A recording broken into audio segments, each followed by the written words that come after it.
Hey, tea sippers.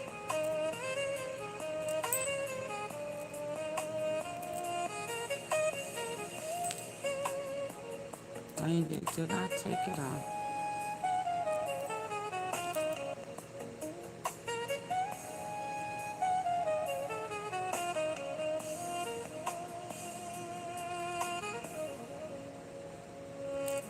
Hey, Joe.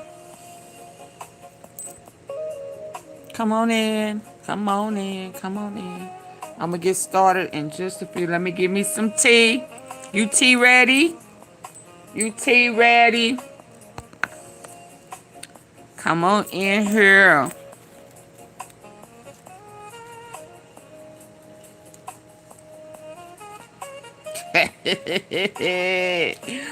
Woo! What it do? What it do? Them folk gonna be coming in here all night waiting to hear me talk about them.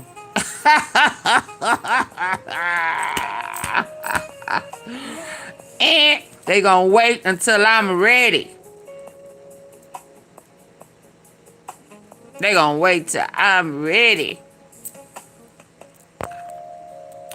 Come on in, y'all. We got to get caught up on this China exchange biggin'. You know, it's always the ones that... Yeah, I'm gonna leave that alone. I'm gonna wait. I'm gonna leave that for my bathtub bubble talk. Hey, Crystal. Yes, indeed, Haunty. Yes, indeed. Come on in. Come on in.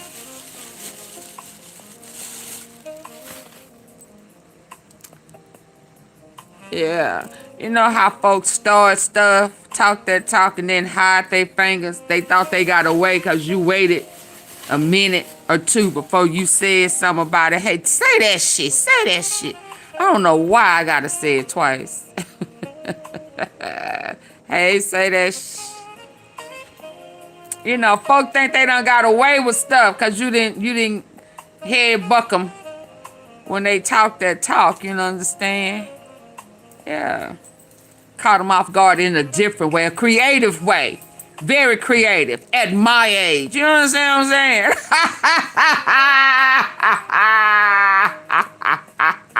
saying? Woo! Yeah, folk gotta be careful what they say in the daytime. It may come back and hit them in the nighttime. Yeah. I don't forget Nadine. Ain't that what B.E.O. Lil Kenny say? He don't forget Nadine. Nadine, you get Nadine. Yeah. Yes, indeed. But come on, y'all. Come on. I'm not going to stall for long because I got to get caught up on what's been going on all day with this China and this foolishness coming out this fool's mouth.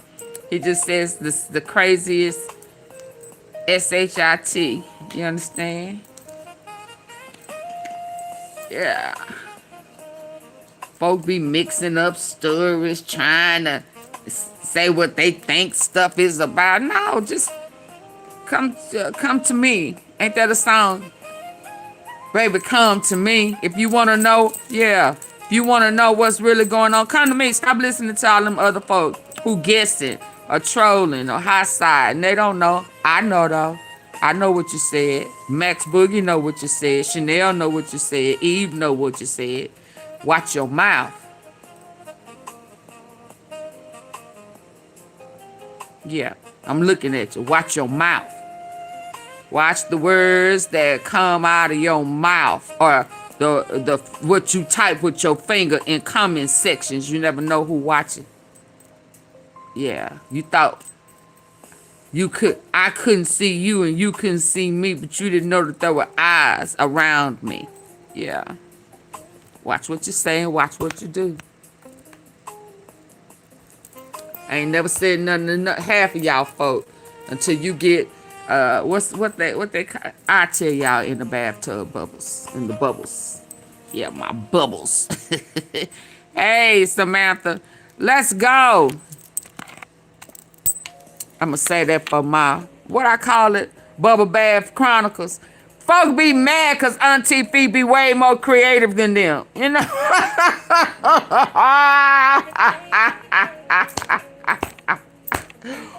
Woo!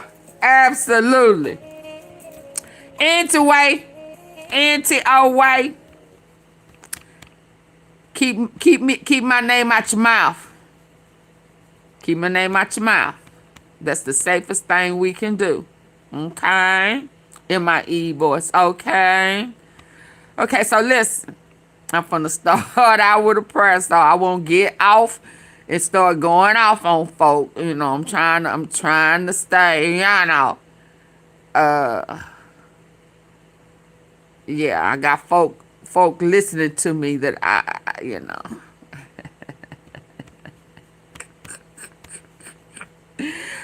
I'm gonna run you up there. I'm gonna run what they say. I'm gonna run you up through there.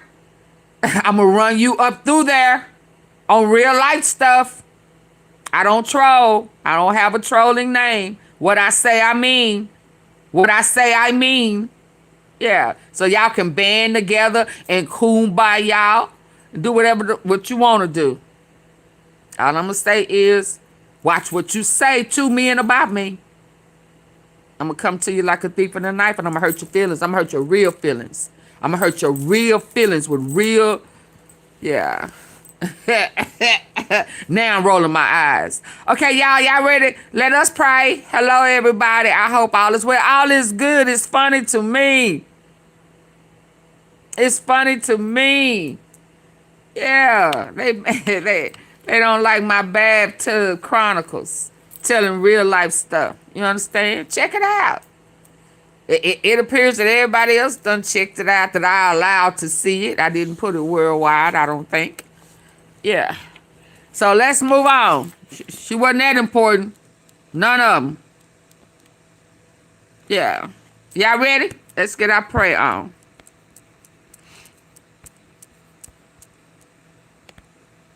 Hey, dear God, I love you. And I pray that today you would bless the person that is here with me. I pray that they would fix their eyes on you, Jesus, and that they would love you with their whole heart, mind, and soul. Your word says in Isaiah 26, verse 3, you will keep in perfect peace those whose minds are steadfast because they trust in you. So today, Lord, calm every anxious thought. Calm every worry that they feel weighs them down. Let them see beyond what's immediately around them and lift their eyes to see how good you are, to see how wonderful you are, Jesus. Let your presence rest over their heart, over their home, over their family, over their mind, and over every situation they are facing right now. Father, I pray they would feel your presence and your love all around them today. When they wake up in the morning, remind them that they are loved. When they feel tired, strengthen them. When they feel discouraged, encourage them. When they feel uncertain, guide them. Your word says in Psalm 32, verse 8, I will instruct you and teach you in the way you should go. Lead them today, Lord. Order their steps. Protect them wherever they go today. God, I pray that today they would feel overwhelmed with your favor, overwhelmed with encouragement, overwhelmed with joy. I pray that things work out today better than they imagined. I pray they are surrounded by people who want to see them win and who want the best for them. I pray that they feel your hand on them to comfort them in everything they go through. Your word says in Jeremiah 29, verse 11, for I know the plans I have for you, plans to prosper you and not to harm you, plans to give you hope and a future. Help them remember that their future is in your hands. Even when life does not make sense, you are still working all things together for their good. Father, there are so many people in this world who are lost and who need you, but I thank you so much that you gave your life for us that we may be saved. Thank you for dying on the cross for our sins. Thank you for your sacrifice. Thank you for your love that never fails. John 3:16 says, for God so loved the world that he gave his one and only son. And we thank you today for that kind of love. Father, bless their health. Bless their mind. Bless their family. Bless their finances. Bless the work of their hands. Bless their coming in. Bless their going out. Let this Tuesday be covered in your grace and filled with your presence. Lord, I thank you for all that you have done, all you're doing, and all that you will do today in their life. I love you, Jesus, and I pray all these things in the mighty name of Jesus. Amen. Have a blessed Tuesday. Can I pray for your Tuesday? Dear Okay. God, I love you. Thank And I you. pray that Thank you. God bless you. Where do I start? I think I want to start here.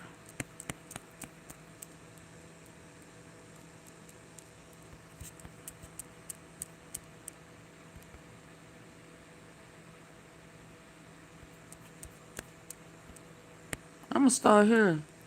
Hey, Reflections. Not a China that's scrambling, not a China that's desperate, a China that has spent the last year watching America. I'm going to start here. He walking into a trap. Some of these folk on YouTubes be walking into trap. They thought I was going to walk into one of they. Wrong answer. So if that's what you came over here for, you might as well leave. I ain't finna walk into no trap. I'ma release what I have to say on my bedroom chronicles. Okay? Okay. My bathtub chronicles. So if that's what you're looking for, if you're looking for some early tea, yeah, now you can go ahead and leave. Thank you.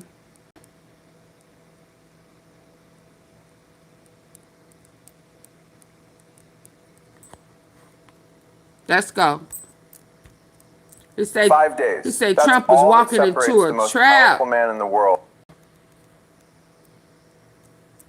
Let's go. 5 days. That's all that separates the most powerful man in the world from walking into the most sophisticated diplomatic trap constructed in modern geopolitical history. And the terrifying part? He doesn't even know it's a trap. He thinks it's a hug. Let that sink in for a moment. Donald Trump is going to Beijing on May 14th and 15th, and he is walking into a China that feels confident enough to stand up to him on sanctions, technology controls, critical minerals, and Iran. Not a China that's scrambling, not a China that's desperate, a China that has spent the last year watching America exhaust itself, bleed itself dry in the Middle East, Hey, me. humiliate itself in its own Supreme Court, and fracture itself across every institution it once claimed was unshakable. And now, Hey, that China Juliana. is rolling out the red carpet. That should terrify you. Center for Strategic and International Studies. Because here's Awesome. what nobody is saying out loud. When a predator stops running and starts welcoming you, that is not follow him surrender. too. That's why That we is watching the trap closing. Think about the psychology of what's happening here. This will mark the first visit to China by a sitting U.S. president in almost 9 years. 9 years. And Beijing has choreographed every single frame of it. The Great Hall of the People, the grand entrance, the pageantry, the photographs that will be beamed to every corner of the developing world. Images that whisper to the global south, look who came to us. China will portray this as recognition of Beijing's enhanced global stature and success in standing firm against the Trump administration's initial efforts to pressure China. And they're not wrong. That is exactly what it will look like. Because that is exactly what it is. Now let's talk about the trade war, because that's the story the American public has been told this trip is about. The great deal maker going to Beijing to extract concessions, soybean purchases, Boeing aircraft, maybe some agricultural commitments. Everybody wins, right? Wrong. Whatever concessions China makes will be nominal and not necessarily implemented. We've seen this movie before. In 2017, China committed to allowing American craft. They're about to pull a Trump on Trump, if y'all know what I mean. Yeah, they finna agree to some shit and ain't going to follow up with it, just like Trump. They finna play in his face, you know, and then he gonna come back and say, "Oh, this is great. They agree. We are partners. We made business," and they laughing in his face. Yeah, they laughing in his face. They gonna laugh in his face. They are going to. I'm gonna just say pull a Trump on a Trump now. Now, some people better be hopeful that they let him bait and switch. Absolutely, bait and switch.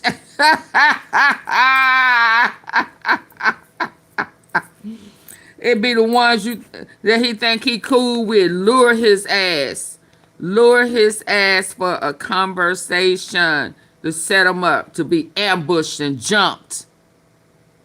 Yeah. And he took the bait. Yeah, okay, let's go. credit cards into China. They still haven't done it. Nearly a decade later, still waiting. They doing what? Will be nominal and not necessarily implemented. We've seen this movie before. In 2017, China committed to allowing American credit cards into China. They still haven't done it. Nearly a decade later, still waiting. The deal was announced, the cameras clicked, the handshakes happened, and then nothing. Because Beijing has understood something about American presidents that Washington still refuses to admit. The deal itself is the product. The announcement is the win. The implementation is optional. Time. By signaling early and loudly a desire for multiple presidential encounters this year, the Trump administration may have already reduced Beijing's incentive to offer any major concessions. Think about what that means. And you know they calling him a rat? And they saying that the rat virus that they say is fake. But he's saying, fuck, the man in China saying, I don't want none of y'all coming over here. So I wonder, why is he letting Trump? If he's saying Trump, because they saying it's fake. Or he the rat. Y'all see this? He got rats all over the place. I wish I could show y'all the whole thing, baby, because he said Trump is the rat. The virus, dang, pointed one right here, one right there. Yeah, he the rat. That's what he said on the cool. Trump is the rat. And he'll call him a PDFer. That man ain't playing with him. And he ain't let go one missile.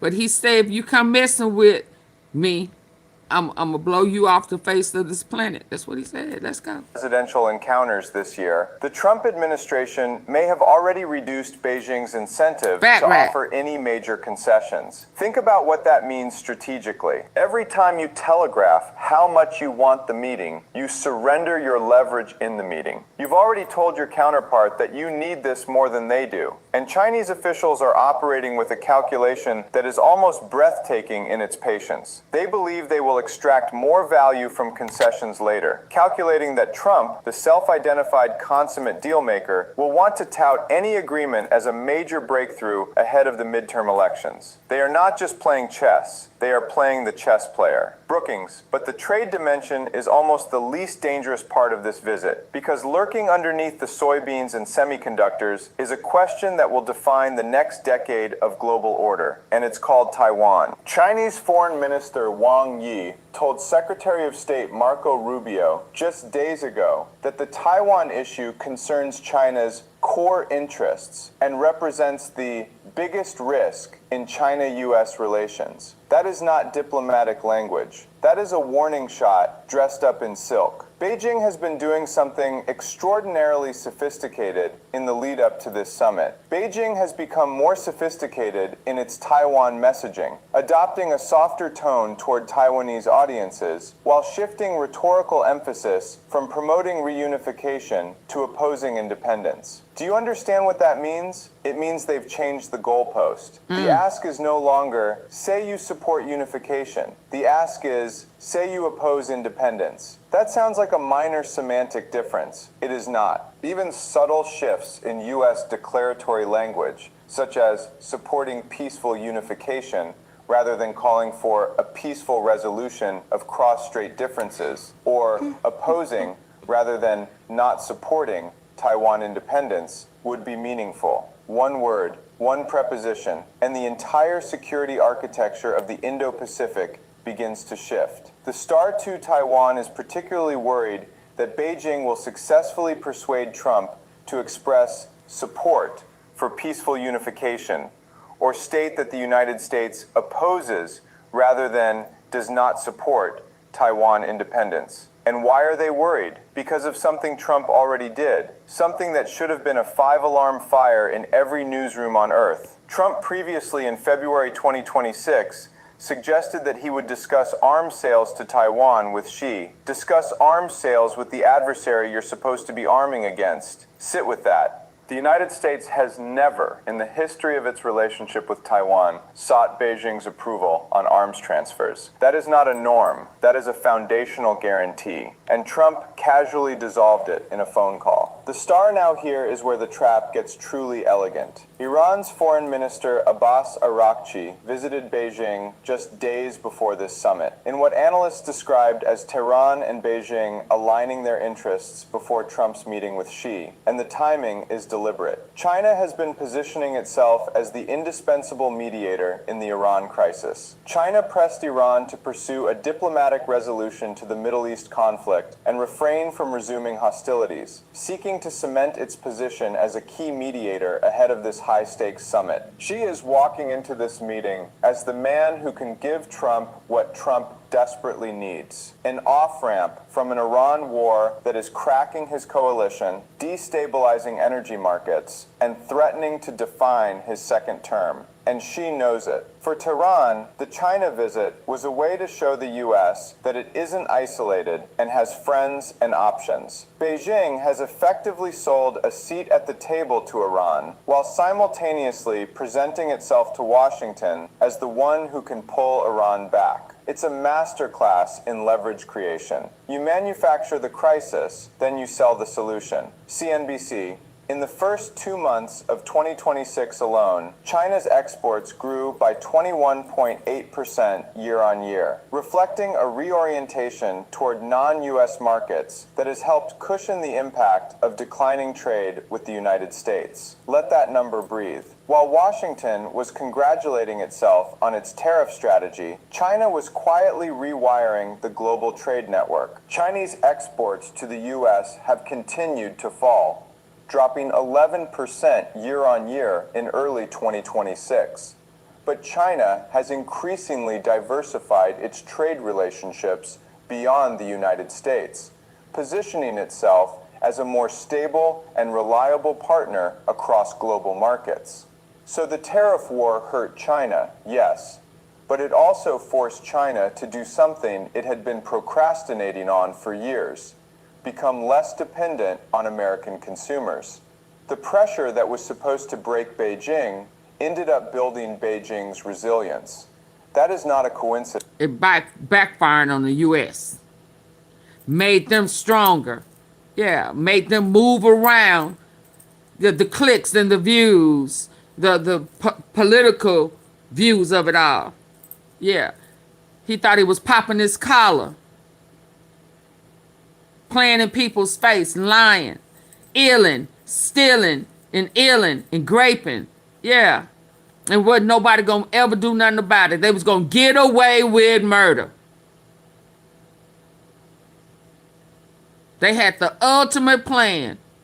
Yeah. Yeah, and they gonna get played. Trump is gonna get played. And his administration. Y'all hit the like button. Hey, Roger. That is adaptation. And it's adaptation in 2026. But China has increasingly diversified its trade relationships beyond the United States, positioning itself as a more stable and reliable partner across global markets.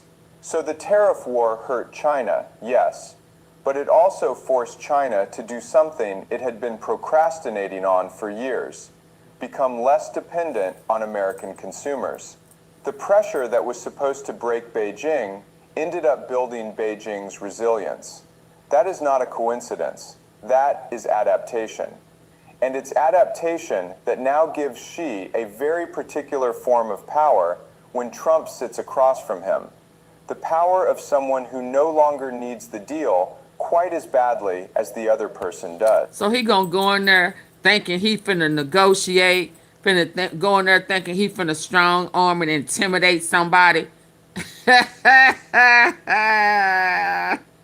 And China finna fight back.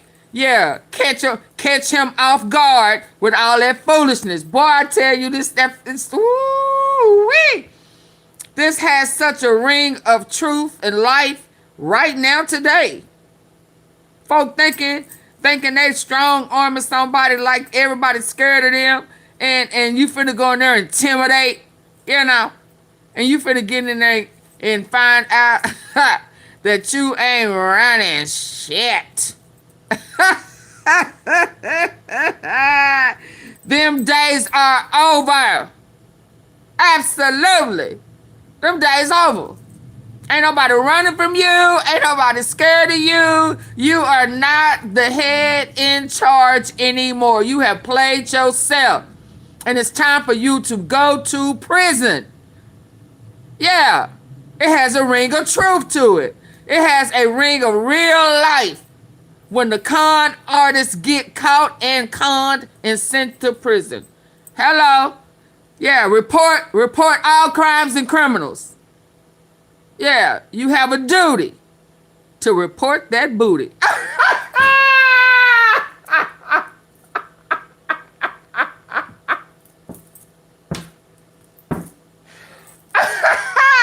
Yeah.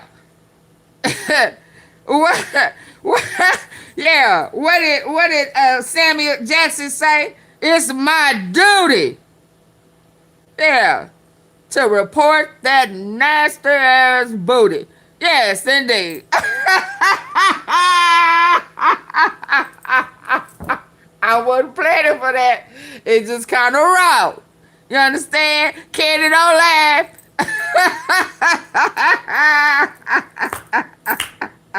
Since they don't send people over here to eavesdrop, yeah, so they can go run back and tell what I said. Yeah, let me give them a little something. Yeah, report that ass. Duty to report.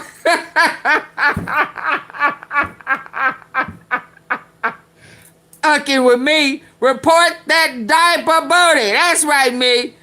Report it.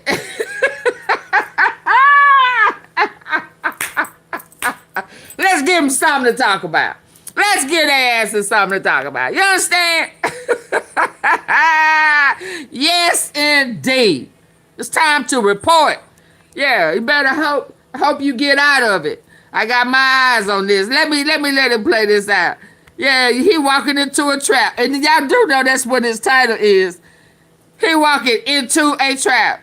But it also and my brother, who has been in the military since he went to college, he graduated from college, and after college he's been in the military, and so he retired, when Trump went into office. But anyway, when we was having our talk the other day, and we was talking about it, and he said, now I was listening to this guy, and the guy was him, who had very good military intel. Him. And then when he was trying to say his name, and I started spelling it, and he said, yeah. And I said, well, that's what I watch him. He said, that's why you are so in tune. That's what you was talking about when you was talking about it, and I didn't know what you was talking about. Now I see what you talking about, sister. You got your clipboard. Take a roll call, me. Well, since they want to talk subliminally, yeah, I'm gonna do the same thing. Subliminal. Yeah, but they better catch it. Yeah, report their ass. Report that ass, baby. Their time is up. Yeah, trying to intimidate somebody. Their time is up. Ain't nobody scared of you. You understand? And that's what Trump is walking his ass into. A trap. And Beijing folk gonna teach him a lesson today.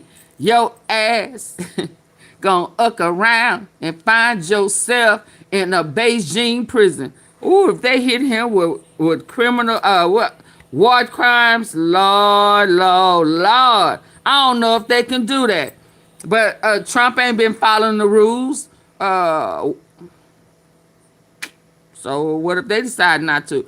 You listening with your good ear. Yeah, catch it. I'm throwing it up in the air. Catch it. Let the chips fall where they lay. Yeah, folk trying to set a booby trap. An ambush. Going from panel to panel. Yeah. spreading fake news, some real news, some intentional news. Yeah, you better stop trying to, what they say, dig a grave before you fall in your own. They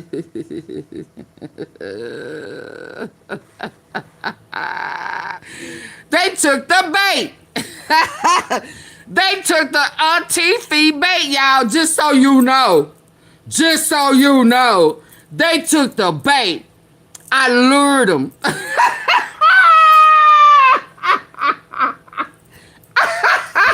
Guess what Chinese man doing? He luring the rats. He luring the rat.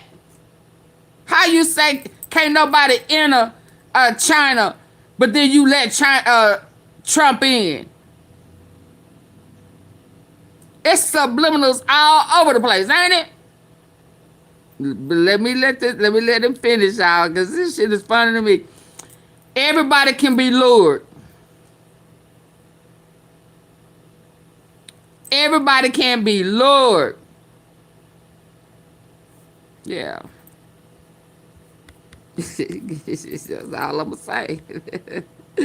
That ass got lured with her own truth. Fuck you mean. 7% year on year in early 2026.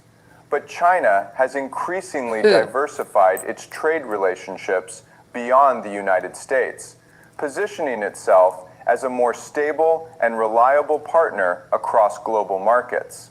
So the tariff war hurt China, yes, but it also forced China to do something it had been procrastinating on for years, become less dependent on American consumers. The pressure that was supposed to break Beijing ended up building Beijing's resilience. That is not a coincidence. That is adaptation. And it's adaptation that now gives Xi a very particular form of power when Trump sits across from him. The power of someone who no longer needs the deal quite as badly as the other person does. World Economic Forum. World Economic Forum. All of China's sacrosanct 5-year plans, including the latest published in March, make plain the Chinese Communist Party's dogged determination towards self-reliance. While flashy state economic strategies like Made in China 2025, China Standards 2035, and dual circulation underscore the primacy of growth over reciprocity. This is a country that doesn't operate on quarterly earnings cycles. It operates on generational strategy cycles. And right now, Beijing's generational strategy is crystal clear. Use this summit to lock in stability, extract symbolic concessions on Taiwan's status, present China to the world as the indispensable power, and wait. Just wait. Because many Chinese analysts expect a U.S. snapback to a more competitive China policy, either after the midterms or after Trump steps down in 2029. Beijing seems focused on using this interregnum to enhance its position vis-a-vis the United States. Time Brookings. That word, interregnum, is doing a lot of work in that sentence. Beijing views the Trump moment not as a permanent shift in American posture, but as a window, an opening, a gift almost. Because what Trump offers China, what no other American president has offered so consistently, is the erosion of American alliances, the legitimization of transactional diplomacy over values-based diplomacy, and the signal to every American ally from Tokyo to Warsaw that U.S. commitments are renegotiable at the highest levels. Every time Trump suggests Taiwan is an economic competitor rather than a democratic partner, Xi doesn't need to fire a single missile. The psychological work is being done for him. The reported meager bureaucratic preparations for this meeting limit the prospects for progress. There's almost no substantive groundwork, no treaty framework, no detailed working level agreements. The State Department has been gutted of actual China expertise, which means the American president is walking into the most consequential bilateral negotiation of the decade without the institutional knowledge, the prepared positions, or the diplomatic infrastructure to hold the line on the details that actually matter. And Beijing, where the bureaucratic memory runs deep and the preparation is meticulous, knows this. They've read the room. They've written the script. Both leaders will emerge to a fanfare of superficial deals that each can claim as a win. The sale of American soybeans, perhaps jet engines that China desperately needs. Statements pledging cooperation will be released, and the American public will be told it was a triumph. Japan, South Korea, and Taiwan will be particularly worried about the possibility that Trump, seeking to secure Beijing's support on Iran, may make concessions on issues they consider vital. These are American allies, countries that have organized their entire security architecture around the assumption that the United States will hold the line. And right now, that assumption is trembling. China has invoked a blocking rule for the first time, directing Chinese companies not to comply with U.S. sanctions on Iranian crude, placing U.S. companies Whoa, wait, what? What'd he say, y'all?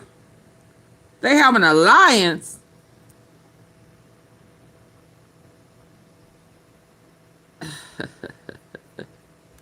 entire we in security trouble. architecture around the assumption that the United States will hold the line. And right now, that assumption is trembling. China has invoked a blocking rule for the first time, directing Chinese companies not to comply with U.S. sanctions on Iranian crude, placing U.S. companies in the position of choosing between compliance with U.S. or Chinese regulatory regimes. Oh, wow. Oh, wow. Oh, wow. Didn't I say they pulling the Trump on Trump and gonna beat him at his own game? Oh, wow. They've written the script. Both leaders will emerge to a fanfare of superficial... Boy, this stuff sounds so familiar. They have written a script. They have written a script. They done playing a game of chess, not checkers. So this man up here thinking Beijing or Xing or Ying or Yang or whatever his name is his friend. Well, he should have known that. Now you finna go over there begging. Don't turn me in. Don't flip on me. Yeah, please don't help them take us out. Yeah, I didn't do it for BB. Yeah, now he finna what they say, put their foot on his neck. He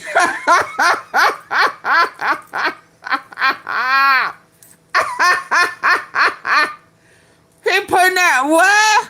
Is he yeah. Yeah, he thought it was bad. He done got flipped over. And he got his Yeah. Oh my God. I can't wait. Oh my God. All the badasses. It's time for them to be exposed and flipped.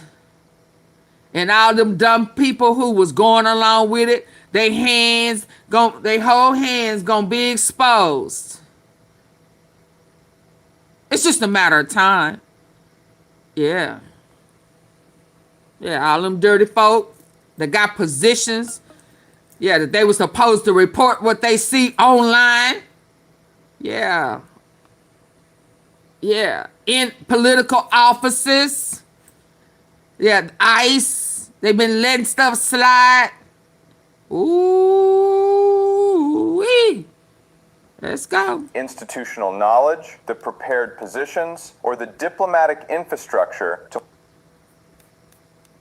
for this meeting limit the prospects for progress. There's almost no substantive groundwork, no treaty framework, no detailed working level agreements. The State Department has been gutted of actual China expertise, which means the American president is walking into the most consequential bilateral negotiation of the decade without the institutional knowledge, the prepared... Without the full, they think they're the smartest, don't they? Ain't that what he said? He said he think he's probably the most intelligent in the world. When the con artists get conned, yeah, and play with their own game. Ooh, I can't wait. Cause who he fears China. Yeah. He fear China. He know who can really take us all out. You better get your life right. Stop doing all that stealing, manipulating numbers, illing, yeah, minors, fooling with minors, all that crooked shit. Y'all better stop. Your days are numbered. Positions or the diplomatic infrastructure to hold the line on the details that actually matter. And Beijing, where the American president is walking into the most consequential bilateral negotiation of the decade without the institutional knowledge, the prepared positions, or the diplomatic infrastructure to hold the line on the details that actually matter. And Beijing, where the bureaucratic memory runs deep and the preparation is meticulous, knows this. They've read the room. They've written the script. Both leaders will emerge to a fanfare of superficial deals that each can claim as a win. The sale of American soybeans, perhaps jet engines that China desperately needs. Statements pledging cooperation will be released, and the American public will be told it was a triumph. Japan, South Korea, and Taiwan will be... So in other words, he gonna come back lying in folk face. I've seen this a time or two as well. Changing the narrative. Just lying their ass off. Misleading the people. Manipulators. Yeah, they are career manipulators. Yeah. Y'all better wake the fuck up. Co-signing for crooks. Yeah. And maybe you want to. You know, this is what happens when people put you on pedestals and shit. Where they want to say it's not lady-like or not man-like. Somebody done put you on a pedestal, and that same person that's trying to put you on a pedestal is the biggest crook.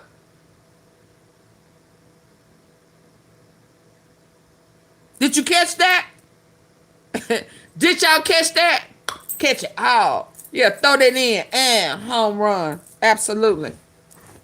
Runs How deep, you gonna try to put somebody on a pedestal and you the biggest O out there? You better sit your ass, girl. They've read the room. They've written the script. Both leaders will emerge to a fanfare of superficial deals that each can claim as a win. The sale of American soybeans, perhaps jet engines that China desperately needs. Statements pledging cooperation will be released. And when they're messed up everything, will be told it was a triumph. Japan, South Korea, and Taiwan will be particularly worried about the possibility that Trump, seeking to secure Beijing's support on Iran, may make concessions on issues they consider vital. These are American allies, countries that have organized their entire security architecture around the assumption that the United States will hold the line. And right now, that assumption is trembling. China has invoked a blocking rule for the first time, directing Chinese companies not to comply with U.S. sanctions on Iranian crude, placing U.S. companies in the position of choosing between compliance with U.S. or Chinese regulatory regimes. China is no longer just resisting American power. It is constructing an alternative legal and economic architecture that forces third parties to choose sides. And it is doing this not with warships or missiles, but with regulatory instruments and financial mechanisms. That is the future of great power competition, and America is still looking for the Army. Center for Strategic and International Studies. Here is the deepest irony of all of this. The man who built his political brand on the art of the deal, on domination, on winning, on never blinking, is about to land in a city where the other side has been preparing for this moment for years, where the negotiating framework was shaped before he ever boarded Air Force One, where the symbols and staging and sequencing have all been engineered to project a single message to the watching world. China is a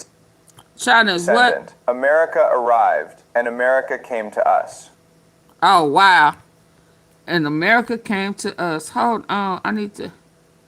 Silent. Hold on. What'd you say? Where the negotiating on never blinking is about to land in a city where the other side has been preparing for this moment for years. Where the negotiating framework was shaped before he ever boarded Air Force One, where the symbols and staging and sequencing have all been engineered to project a single message to the watching world. China is ascendant, America arrived, and America came to us. Let me tell you something that happened last month that almost nobody in the Western press covered, and I want you to think carefully about why that is, because the silence itself is the story.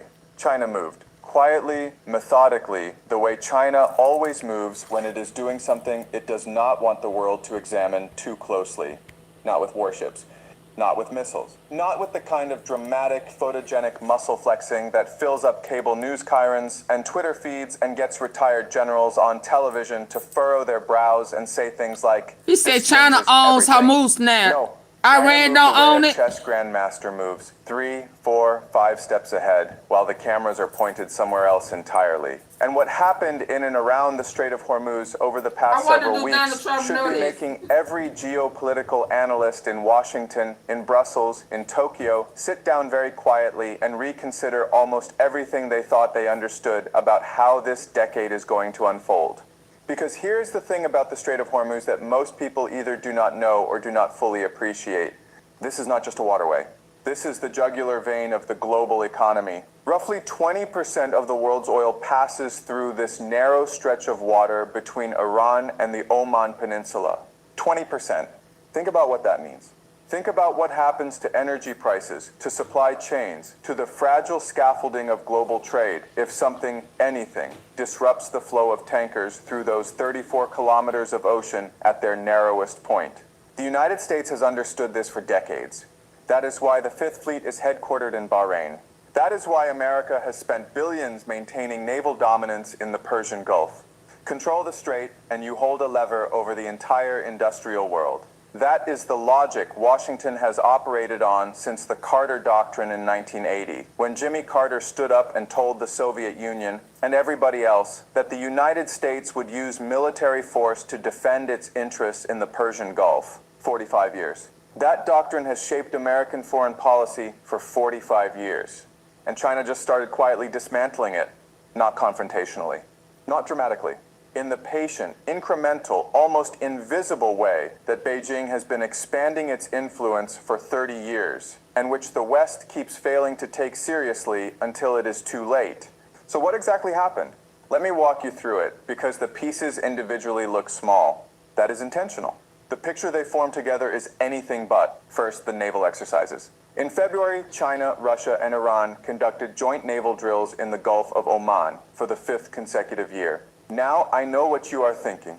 Joint exercises, so what? Countries do military exercises all the time. That is true.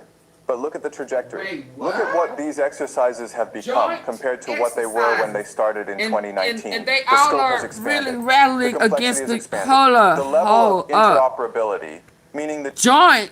Hold up. Hey, Janet, I had stepped away and heard that. Hey, y'all, get the lights up, please. I had stepped away. Hey, Belinda. Hey, Pamela. Join forces. Oh, drill. Oh, Lord. That's why my little brother, he was kind of proud of me. It's like, you was hitting me with stuff like, yeah, I've been paying attention. Little brother, that's why I'm glad you're not in the military no more. Yeah. Join forces. Oh my God, I've been on point. People don't understand that. Auntie Fee know where to go to get to the realness of what's really going on. Now, who done joined forces? In 1980, when Jimmy Carter stood up and told the Soviet Union and everybody else that the United States would use military force to defend its interests in the Persian Gulf. 45 years. That doctrine has shaped American foreign policy for 45 years. And China just started quietly dismantling it, not confrontationally, not dramatically. In the patient, incremental, almost invisible way that Beijing has been expanding its influence for 30 years, and which the West keeps failing to take seriously until it is too late. So what exactly happened? Let me walk you through it, because the pieces individually look small. That is intentional. The picture they form together is anything but. First, the naval exercises. In February, China, Russia, and Iran conducted joint naval drills in the Gulf of Oman for the 5th consecutive year. Now, I know what you are So thinking. y'all remember Joint when we talked about, they said and Iran conduct that Iran have been watching how the U.S. move for 20 years. They've been practicing for 20 years.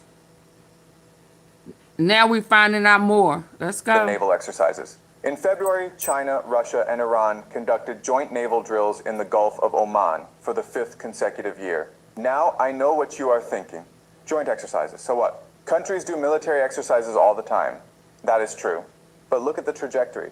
Look They've at been what doing these it. exercises Absolutely. have become compared to what they But were they when have they been started joining in 2019. forces. It's the joining forces with the drills to prepare. Who they preparing for? 5 years. Who? Joining forces with the drills for who? In the patient, incremental, almost invisible way that Beijing has been expanding its influence for 30 years, and which For the the West USA. keeps failing to take seriously until it is too late. So what exactly happened? Let me walk you through it, because the pieces individually look small. Until it's too late. Y'all see, this is, if y'all think about what Auntie Fee been trying to get to y'all, about by the time we wake up, by the time we start paying attention, it's gonna be what? It's gonna be what? Too late. It's gonna be too late. Is intentional. The picture they form together is anything but. First, the naval exercises. In February, China, Russia, and Iran conducted joint naval drills in the Gulf of Oman for the 5th consecutive year. Now, I know what you are thinking. Joint exercises. So what? Countries do military exercises all the time. That is true. But look at the trajectory. Look at what these exercises have become compared to what they were when they started in 2019. The scope has expanded. The complexity has expanded. The level of interoperability, meaning the degree to which these three navies can actually operate together as a coherent fighting force rather than just sailing next to each other for photographs, has expanded substantially. Wow. Military analysts who track these things closely, not the ones on television, the ones who actually read the operational reports, will tell you that what China is doing in these exercises is not showing off. It is training. It is building real capability. And it is doing so in the exact body of water that underpins American strategic power in the Middle. And then you're going to have our 18 to 24-year-olds. Some of them ain't never shot a gun, ain't never been in any form of combat. It's going to be going up against these people who have been practicing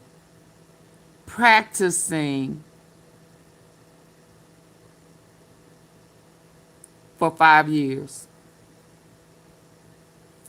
Middle East. Second, and this is the piece that received almost no coverage at all in Western media, China has been quietly deepening its port agreements and logistics infrastructure along the Gulf Coast. Oman, the UAE, Pakistan's Gwadar port, which gives China direct access to the Arabian Sea and which is now operationally significant in ways it was not even 3 years ago. These are not military bases. Beijing is very careful about that distinction because it knows how military bases look, and it knows what response they provoke. But what they are is something that in many ways matters more than military bases in the long run. They are logistics nodes. They are the infrastructure of sustained presence. They are the difference between a navy that can project power for a week and a navy that can project power indefinitely. The United States took generations to build its global basing infrastructure. China is doing something smarter. It is building the economic relationships and the commercial port arrangements that can serve military purposes without ever being formally If you just came in, can as you hit the military like button, please? installations. And because they are not formally military, they do not trigger the alarm systems that a formal base would trigger. Because what? So what? A navy that can project power for a week and a navy that can project power indefinitely. The United States took generations to build its global basing infrastructure. China is doing something smarter. It is Absolutely. That is a rat in the background. China is saying Trump is bringing, he's the rat. Trump is the rat. And he is creating all of this mayhem and diseases to cover the Epstein files. Trump is the rat. And he's going into a trap in China. Is building the economic relationships and Actually, the it's commercial several port arrangements rats. that can serve military purposes without ever being formally designated as military installations. And because they are not formally military, they do not trigger the alarm systems that a formal base would trigger. By the time the alarm goes off, the infrastructure will already be too embedded to remove. Third, and this is where it gets genuinely fascinating, that can serve military purposes without. The United States took generations to build its global basing infrastructure. China is doing something smarter. It is building the economic relationships and the commercial port arrangements that can serve military purposes without ever being formally designated as military installations. And because they are not formally military, they do not trigger the alarm systems that a formal base would trigger. By the time the alarm goes off, the infrastructure will already be too embedded to remove. Third, and this is where it gets genuinely fascinating, look at what China has been doing with Iran's oil, despite the sanctions.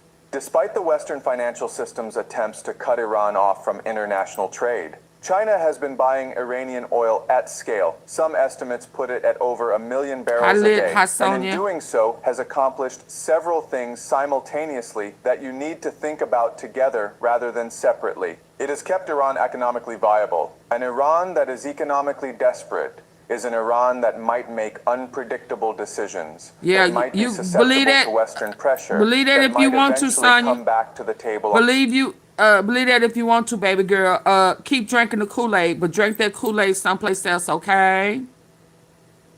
Yeah, don't come over here trying to spread that over to us. We're not interested. Bye-bye. Y'all say bye to Sonya. She trying to sell us the juice. She trying to sell us that juice. Who is lit? Oh, that's lit. How lit?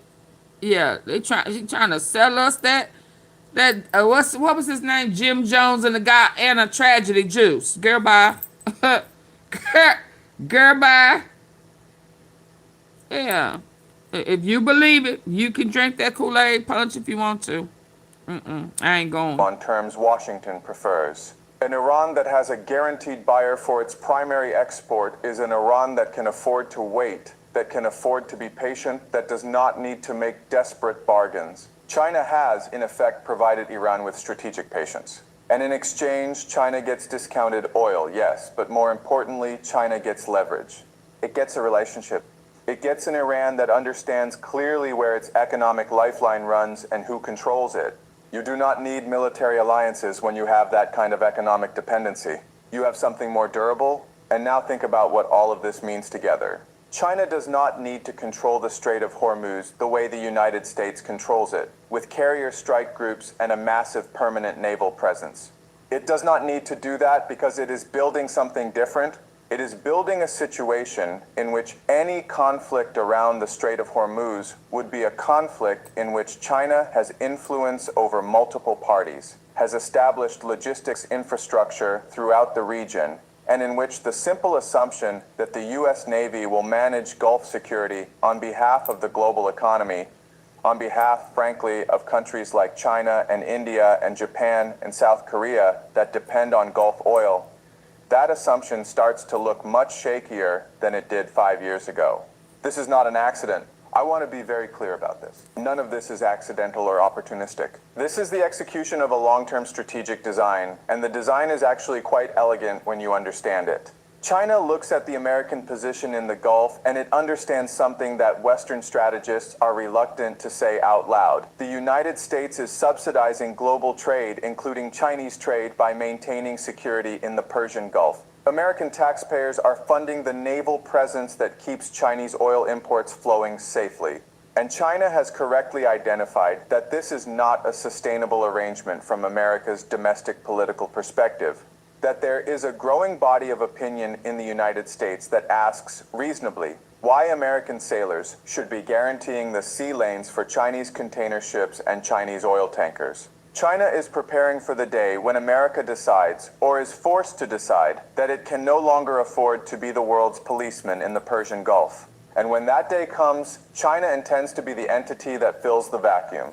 Not through conquest, through presence, through relationships, through infrastructure that is already built and already functioning. Now here's what I find most interesting about how this is being received, or not being received, in the Western policy conversation.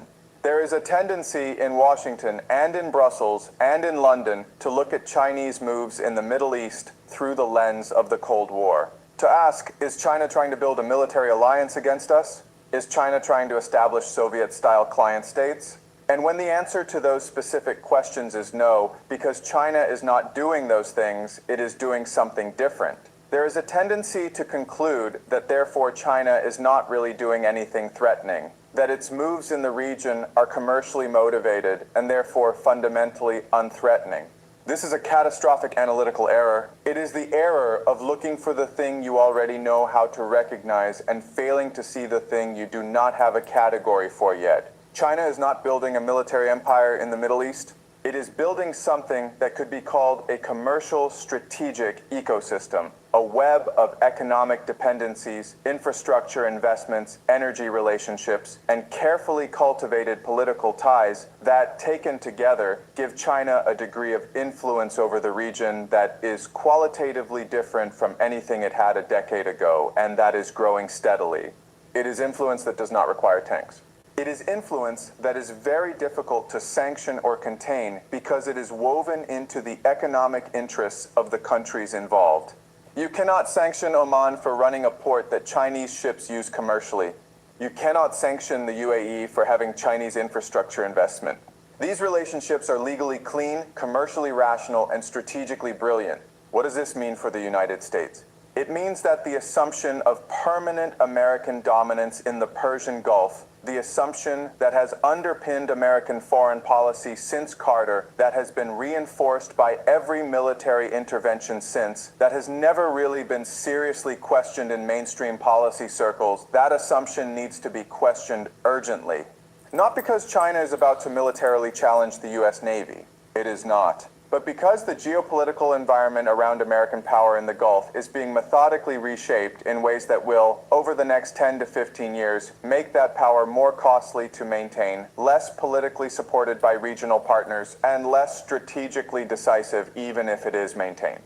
The Strait of Hormuz is not just a waterway, it is a test case. It is a demonstration of method, and the method is working. China is learning in the Persian Gulf how to reshape a region without firing a shot, without signing a military treaty, without doing any of the things that trigger the Western alarm systems. It is learning how to become indispensable economically, logistically, diplomatically to countries that are simultaneously maintaining their relationships with the United States. It is learning how to make itself the necessary party in every important conversation without ever issuing an ultimatum or making a demand that sounds threatening. That is the playbook. You're right, And mate. the Persian Gulf is where it is being refined. The question is not whether this is happening. It is. The question is whether the people who make policy in Washington and in allied capitals are capable of seeing it clearly enough and quickly enough to develop a coherent response. Because the window for a coherent response is not infinite. Okay. Pause. Hold on. How do I stop this? Most corrupt president. Donald Trump, the most corrupt president in U.S. I don't know you though, but let me see what you're talking Worried about what ingredients are hiding in your groceries? Let us take the guesswork out. We're Thrive Market, the online grocery store with Donald Trump is the most corrupt president in U.S. history. That's the accusation leveled at the 47th president with as much vigor as it's been rejected by the White House. A stream of billion-dollar real estate deals. I mean, she just came on in with it, didn't she? 47th president. Donald Trump is the most corrupt president in U.S. history. That's the accusation leveled at the 47th president with as much vigor as it's been rejected by the White House. A stream of billion-dollar real estate deals, accusations of wars for oil, suspect ties with tech bros, interests in cryptocurrency, and even nuclear fusion means Donald Trump's critics say he's trampling over the US Constitution while lining his pockets.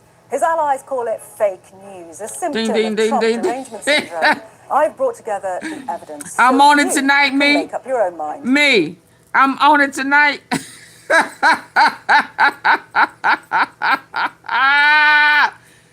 Tell us how you really feel. The corruption is real. Let's go. Y'all get y'all tea. Get the likes up. Double tap the face up. Hi, Yoli. Yes, he is done of the devil. Okay, yes. Fire. The roof. The roof. The roof is... I'm sorry. The truth. The truth. The truth is on fire. We don't need no water. Let the truth burn. Woo. Yes, indeed. Okay, I'm going to back that thing up. Let's go. Come on, Precious. Get it on out. Donald Trump is the most corrupt president in US history. That's the accusation leveled at the 47th president with as much vigor as it's been rejected by the White House. A stream of billion-dollar real estate deals, accusations of wars for oil, suspect ties with tech bros, interests in cryptocurrency, and even nuclear fusion means Donald Trump's critics say he's trampling over the US Constitution while lining his pockets. His allies call it fake news, a symptom of Trump derangement syndrome. I've brought together the evidence so you can make up your own about mind. 6. I'm Sangeeta Meister. How about 6? This is The Long Story Short. The long story short. Lights As the up, US please. Israel-led war on Iran rages on, the demand for military drones has grown exponentially. US Defense Secretary Pete Hegseth has, it seems, been prepared. Last summer, he told the American public that the Pentagon wanted to buy drones made in the USA. The contracts would be worth millions of dollars. In June, President Trump issued an executive order unleashing American drone dominance. It just so happened that the president's sons, Don Jr. and Eric, had begun working for, or were heavily invested in, 2 US drone manufacturers. It's been reported by Forbes that at least one of those companies won over $15 million in military-linked orders, including from the US military. It's just the latest Trump family deal to attract widespread condemnation and to raise serious ethical concerns.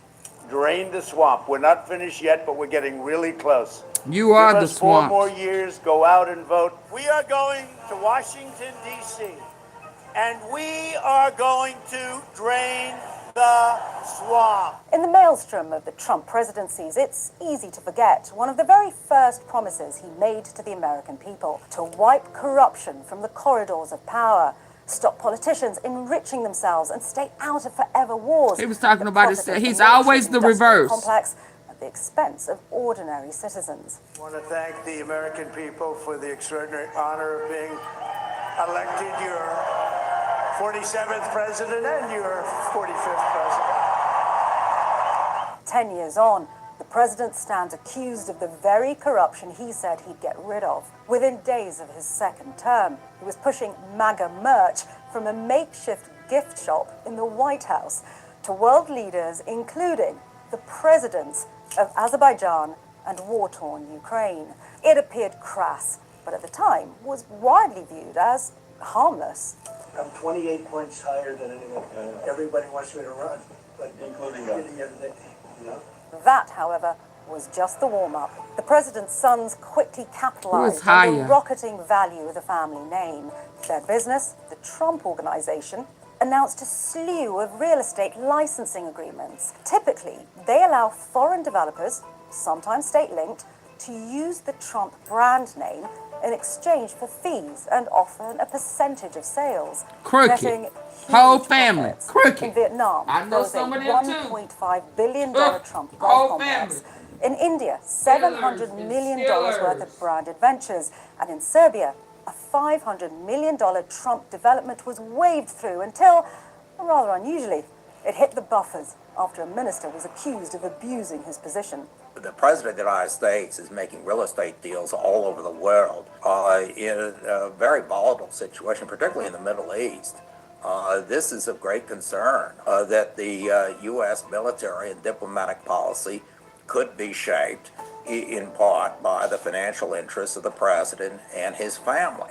Crown jewel deals were done in the Arabian Peninsula. In Saudi, there were developments worth a total of $10 billion. In Dubai, a $1 billion tower with a similar project under discussion in Abu Dhabi. And in Qatar, a $3 billion golf resort. As a construction person, I'm seeing perfect marble. This is what they call perfecto. The result? The Trump family income was reportedly boosted by $849 million in under 6 months. This was the start of the fastest expansion overseas of the family's real estate business since it was founded a century ago.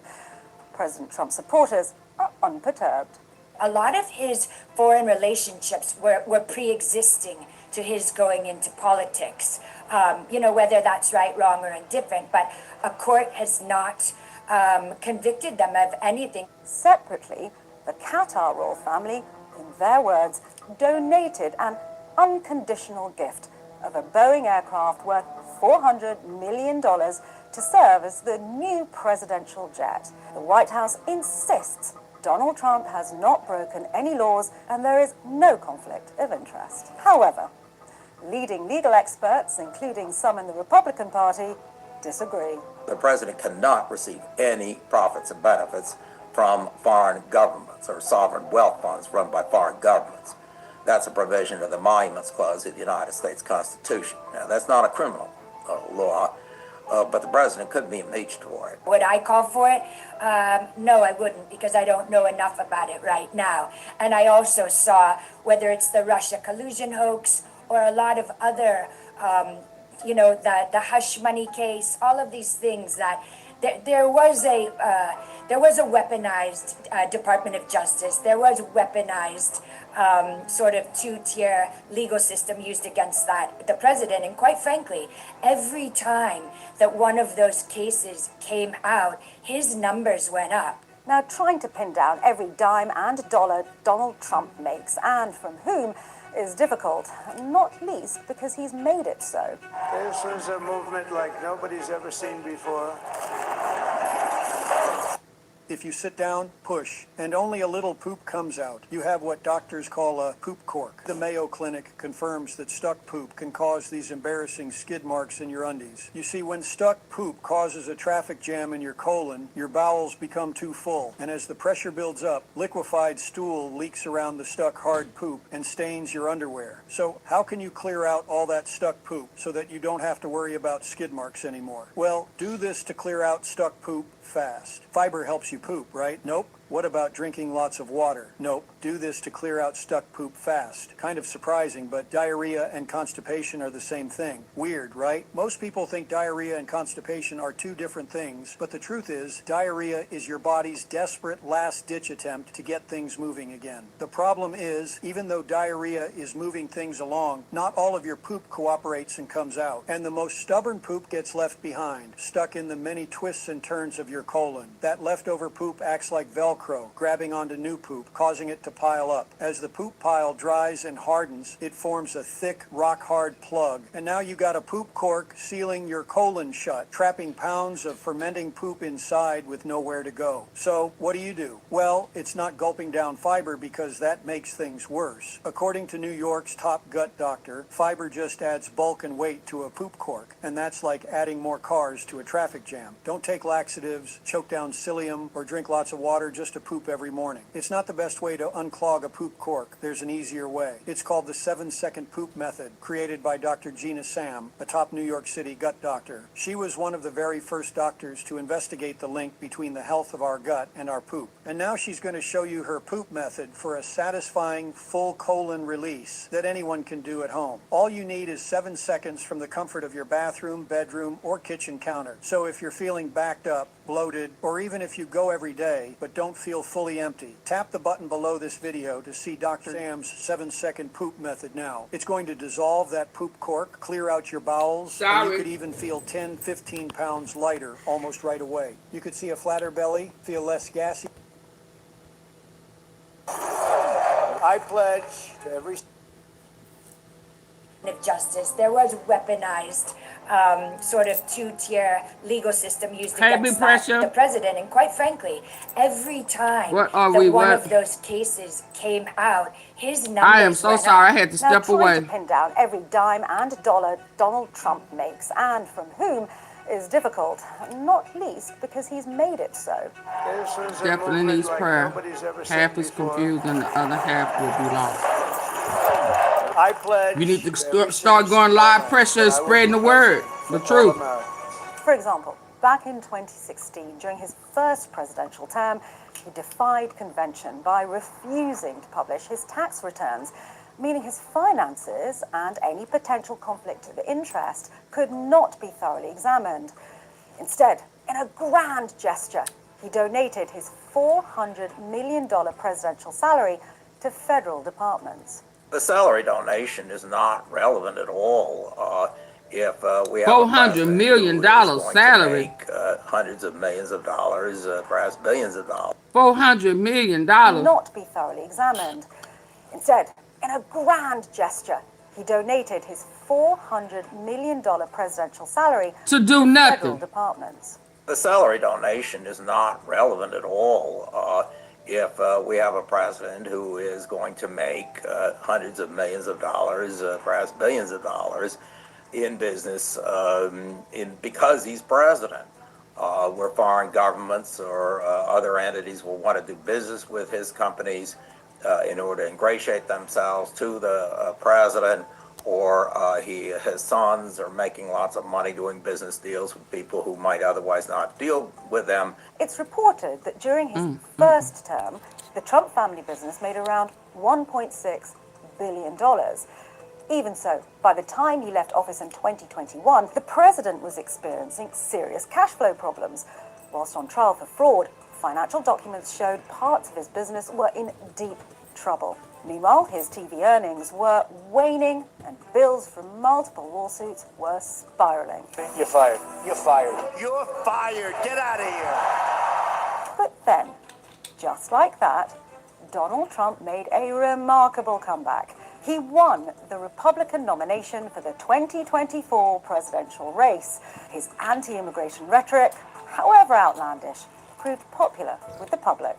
In Springfield, they're eating the dogs, the people that came in. As the campaign raged on, and y'all over there, you talking about they eating the dogs. How dare you when you and your crew are eating people, babies, huh? Allegedly. Yeah, it's in the Epstein files. So you talking about eating dogs. Y'all design this folk and stuff over there eating people. Babies. How dare you? And they still voted for him. Lord have mercy. Let's go, lady.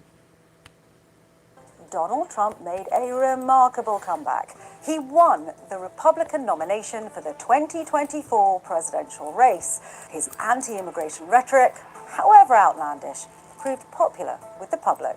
In Springfield, they're eating the dogs, the people that came in. As the campaign raged on, where in the hell Trump, he along get with that his from? two elder sons, Eric and Dom Jr., refocused the family business, forming a series of partnerships with investors who are willing to bank on the president's victory and make huge campaign donations. It is now clear that we've achieved the most incredible political thing. Look what happened. Is this crazy? Once reinstalled in the White House, it wasn't just the real estate deals that caused consternation. In July 2025, Trump signed into law the so-called Genius Act. Critics said the act contained loopholes in regulation that put consumers at serious financial risk. The president said the act would future-proof the U.S. economy by turning it into the cryptocurrency capital of the world. The Genius Act creates a clear and simple regulatory framework to establish and unleash the immense promise of dollar-backed stable coins. You know, there were over 50 million people in the United States that hold cryptocurrency going into the 2024 election. So would you rather have them dealing off on finance in China, or would you rather have them regulated in the United States? Problem is, the Genius Act represents a huge potential conflict of interest. Big news. Can I ask you a question? Sure thing. How much do you spend on groceries per week? I'm here.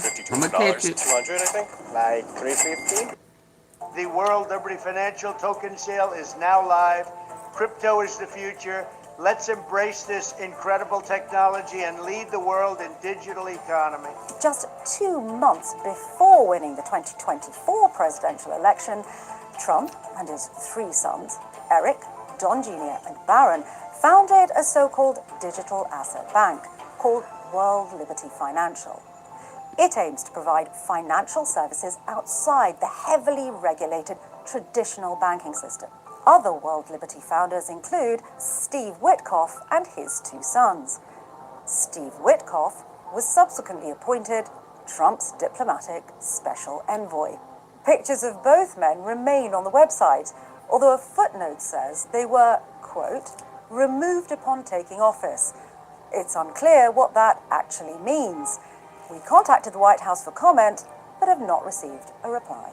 I testified in front of the Senate Banking Committee on July 9 of the last year about this situation. It's an enormous conflict of interest to have the president in charge of the executive branch saying they're regulating the safety of cryptocurrency trading markets when the president has this kind of conflict of interest. This could end very, very badly for the American economy and even for the global economy. We saw in 2008 what happens when unregulated, poorly regulated financial instruments are traded, and there's a systemic impact on the banking system and on the economy. Look, as somebody who believes in small government and personal responsibility, it is pretty clear right now that everyone knows how risky crypto can be, so buyer beware. A damning report published by House Democrats concluded that, quote, the majority of net revenues go directly to the Trump family, presenting a clear conflict of interest. The report accused World Liberty Financial of intending to, quote, minimize scrutiny and operate without government oversight. When the banks came after our family, I'll never forget it. We became the most canceled people in the world, all because, you know, we're associated with politics in the United States. And honestly, I really do believe that cryptocurrency, and certainly our venture into cryptocurrency, is going to make the big banks regret that. I'm sure you World do. Liberty Financial also launched a new cryptocurrency called USD1. It's a stable coin fully backed by US treasuries, dollars, and other cash equivalents. The UAE chose to use it to structure a $2 billion financial transaction. Now, critics of the US-Israel-led war against Iran have made the hotly disputed claim that this, alongside the real estate licensing deals in the Gulf, were, in effect, an inducement to secure US military assistance. The White House has consistently denied claims of wrongdoing. Of course Eric they have. and Don Jr. say they've got nothing to hide and that deals are done in plain sight. So, if there it has was to be in plain criminal sight. wrongdoing, surely Trump would have that's the been devil's game prosecuted plan. by now. Not so, say legal experts who point to a seismic gap in the law. There's a criminal statute, 18 United States Code Section 208, that prohibits any person in the executive branch of the United States government from participating in any government matter that has a direct and predictable effect on their own financial interest. This statute, criminal statute, applies to everyone in the executive branch except for the president and the vice president.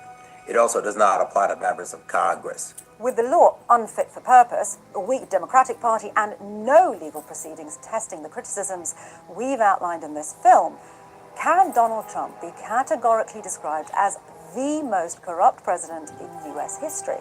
I do not believe he is, and I don't believe the facts have shown that he is. But if there's a journalist out there that can dig deep and get beyond the feelings and the emotions that people have, I will take a look at it just like everybody else. But no, I don't think as of now we have the facts to say he is. It's clearly the case that Donald Trump has more financial conflicts of interest than any president since the Civil War. With respect to his conduct in office and violating the law, there is more evidence that he has violated the law while in office. What's going on right now is 100-fold what was ever happening during the Biden presidency. And this could have devastating consequences for our country if we don't turn things around and hold President Trump accountable. With 3 more years left to run on this presidency, the Trumps are clocking up even more deals. First, there are potential real estate deals in Gaza being brokered by Trump's son-in-law, Jared Kushner. Then there's Truth Social, Trump's social media platform, which appears to be investing in nuclear fusion energy, a new industry that would have to be regulated by the US government. Currently, there seem to be few ways and little appetite by lawmakers to test the mounting evidence of potential corruption against the president. But, as with everything in US politics right now, that could very well be about to change any second now. Ooh-wee. Ooh-wee. Are we ready? Hold on. GOP leader falls apart. GOP leader falls. I want to hear about his friend Steve Bannon, who done already told us if they don't win the midterm, they're going to prison. He was friends with Epstein. One of Donald Trump's criminally convicted close associates, Steve Bannon, and friends with just Epstein. had his conviction affirmed by a D.C. appeals court, and now Steve Bannon finds himself on the short list for prison. Let's start with the new reporting. Let's go. And then we'll take a quick look at He the one who of the newly now, released just in case I need to appeals remind y'all of Bannon. Bannon is the one who Epstein brother asked Bannon in the emails in the Epstein files. Mark Epstein was asking Epstein, his brother, do Steve Bannon. Epstein was talking to Bannon and asking him, did Putin still have the pictures of Trump's eating Bubba's pickle? Y'all remember that? China is trying to capitalize off of the moment. Okay, well, let me get back to that then. Hold on. I'm jumping out of... Okay. Let's go here. I'm going to stay on that. Long enough to understand that the most dangerous threats to a democracy don't always come with sirens blaring. Sometimes they come quietly through a WeChat message. A what? You know, folks, I've been around long enough to understand that the most dangerous threats to a democracy don't always come with sirens blaring. Sometimes they come quietly through a WeChat message, through a website that looks just like CNN, through a mayor who smiles at her constituents while typing "thank you, leader" to an official in Beijing. Now, I want you to think about that for a moment. Whoa. What did he say, y'all? Are y'all listening with y'all good ear? A mayor who smiles at her constituents while typing "thank you, leader" to an official in Beijing. Now, I want you to think about that for a moment. On May 11th, 2026, the United States Department of Justice unsealed a plea agreement revealing that Eileen Wang, the sitting mayor of Arcadia, California, had been secretly acting as an agent of the People's Republic of China, posting propaganda at the direction of PRC officials. So the California mayor was a spy. Is that what I'm hearing, y'all? Is that what we're hearing? Just had, oh Lord. Running a fake news operation. The United States Department of Justice unsealed a plea agreement revealing that Eileen Wang, the sitting mayor of Arcadia, California, had been secretly acting as an agent of the People's Republic of China, posting propaganda at the direction of PRC officials, running a fake news operation designed to look like community journalism, and never once disclosing who was really pulling the strings. That same week, that very same week, President Trump is preparing to fly to Beijing for a state visit with Xi Jinping on May 14th and 15th. He's calling it historic. He's calling it tremendous. And I'm sure the pageantry will be impressive. But here's what troubles me. While the president gets ready to shake hands in the Great Hall of the People, his own Justice Department is telling us that Chinese intelligence already had a hand inside American city government, right here. Not in Washington, not in some classified facility, in a suburban city hall in Los Angeles County. Now look, I'm not here to score cheap political points. This is too serious for that. This is about whether we as a nation understand the difference between looking tough and actually being protected.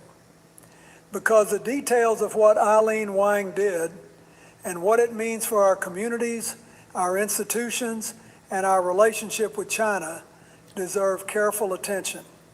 So stay with me, because this story isn't just about one mayor, it's about us.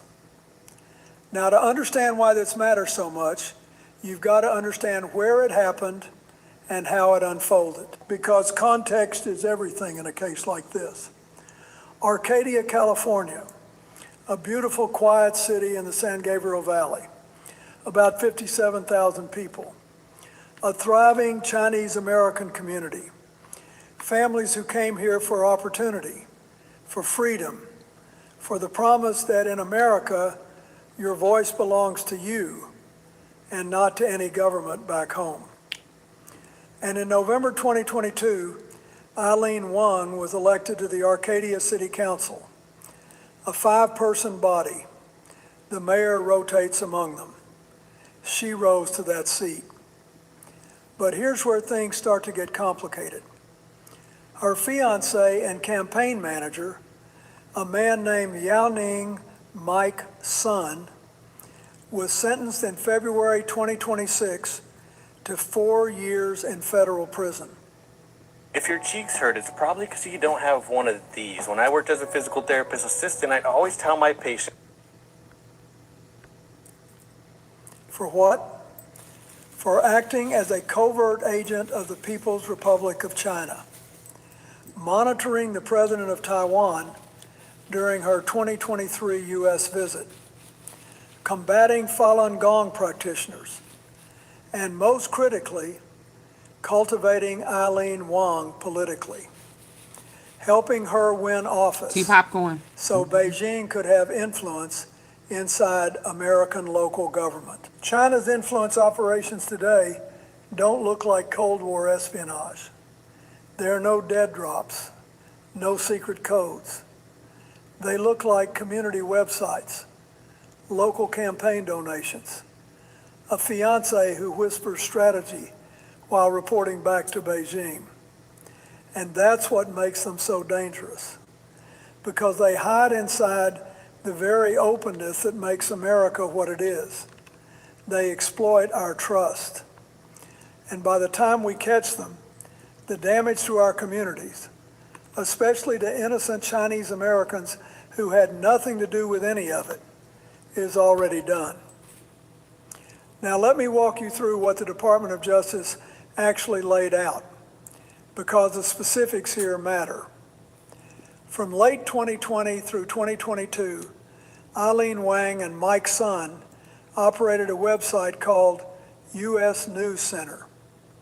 It looked professional. It looked legitimate. If you pulled it up on your phone, it resembled any standard news outlet. Headlines, categories, community stories. The kind of site a Chinese-American family in Arcadia might check every morning with their coffee.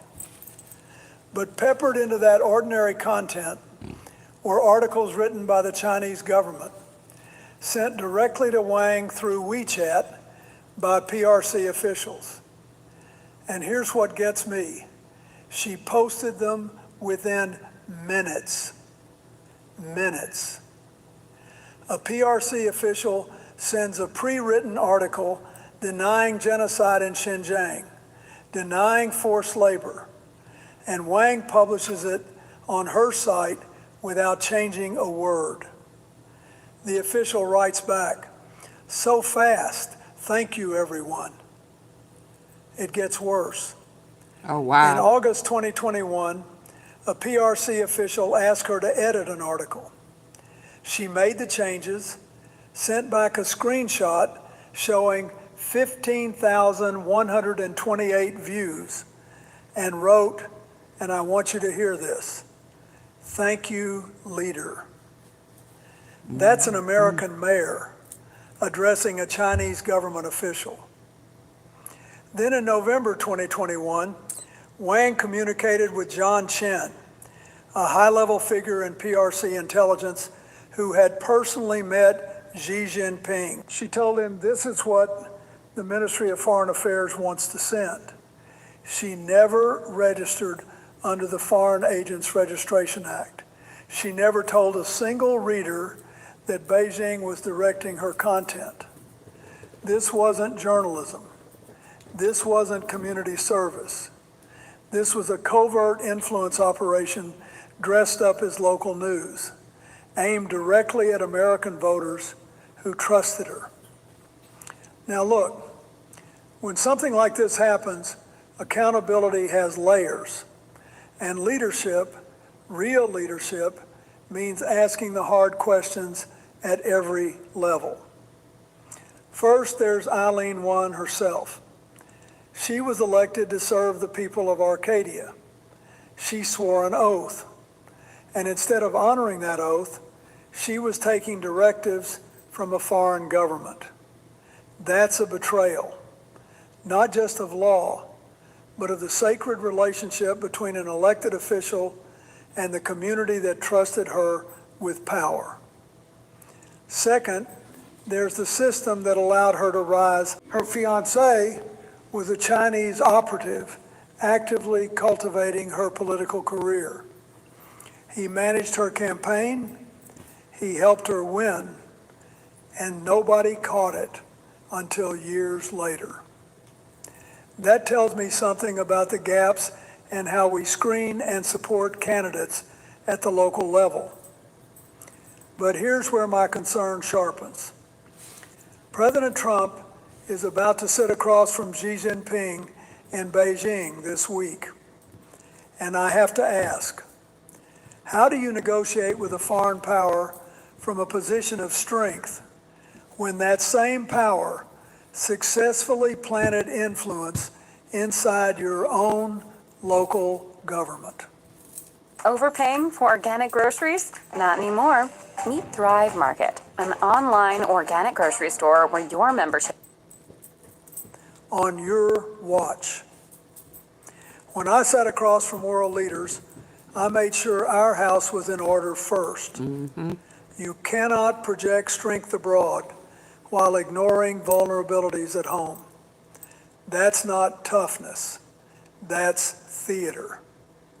You can't fight China in the Great Hall of the People if China was already winning in Arcadia City Hall. A coherent China policy means matching the handshake with the hard, unglamorous work of protecting our own institutions from the inside out.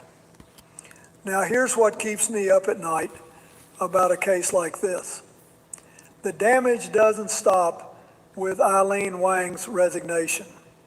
it ripples outward into communities, into trust, into the very fabric of how people relate to their local government.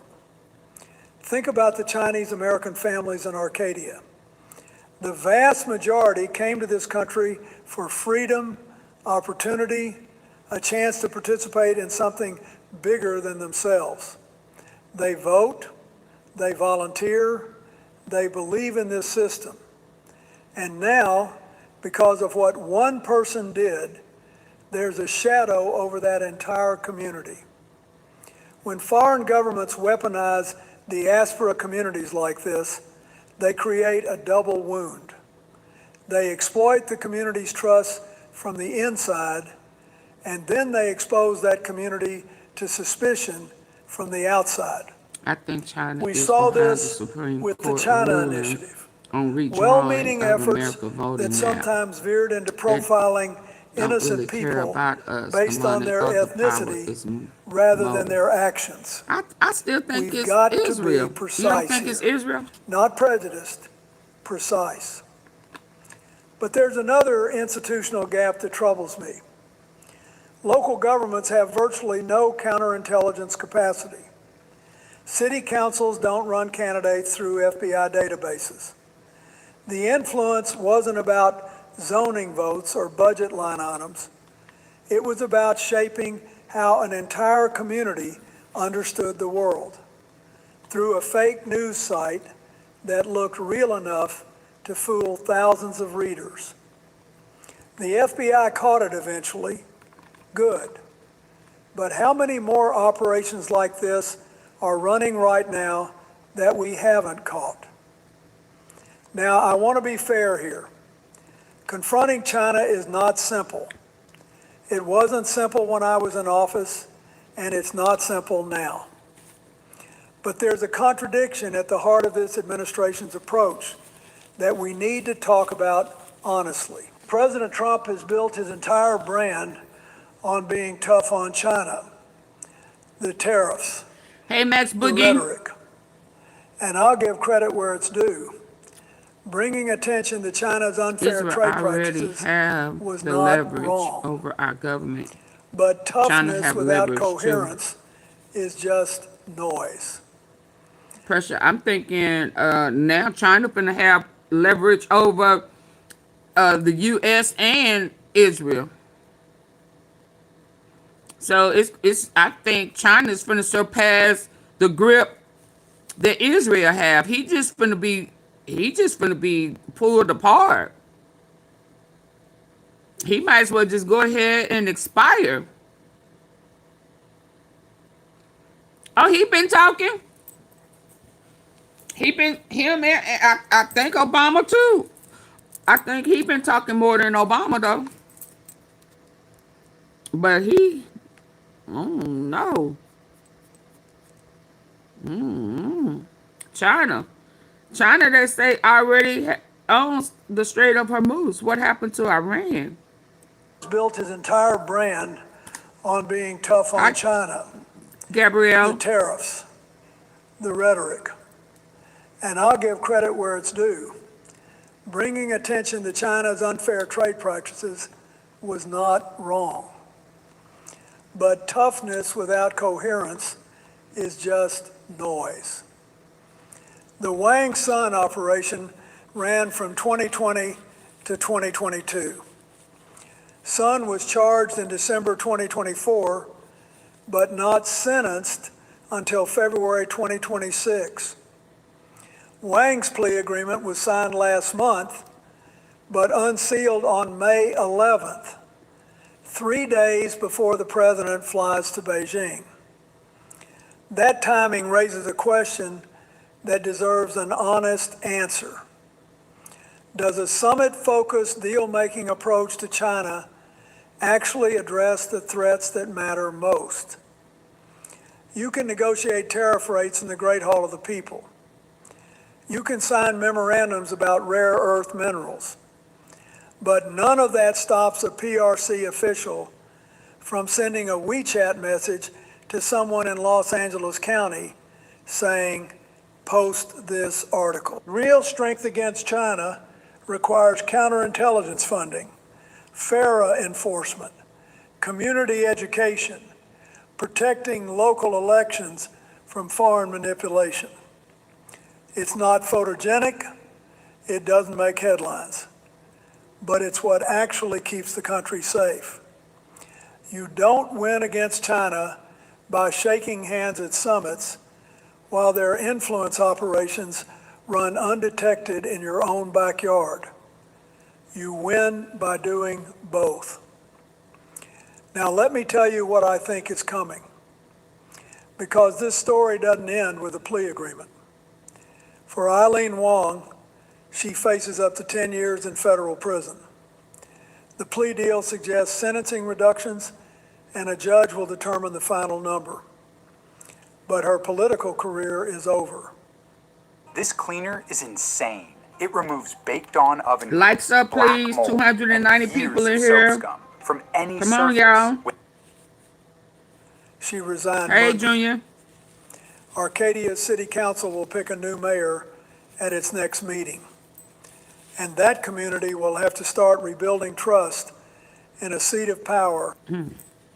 You don't win against China by shaking hands at summits while their influence operations run undetected in your own backyard. You win by doing both. Now let me tell you what I think is coming, because this story doesn't end with a plea agreement. For Eileen Wong, she faces up to 10 years in federal prison. The plea deal suggests sentencing reductions, and a judge will determine the final number. But her political career is over. She resigned Monday. Arcadia City Council will pick a new mayor at its next meeting. And that community will have to start rebuilding trust in a seat of power that was quietly compromised from the inside. This case will ripple.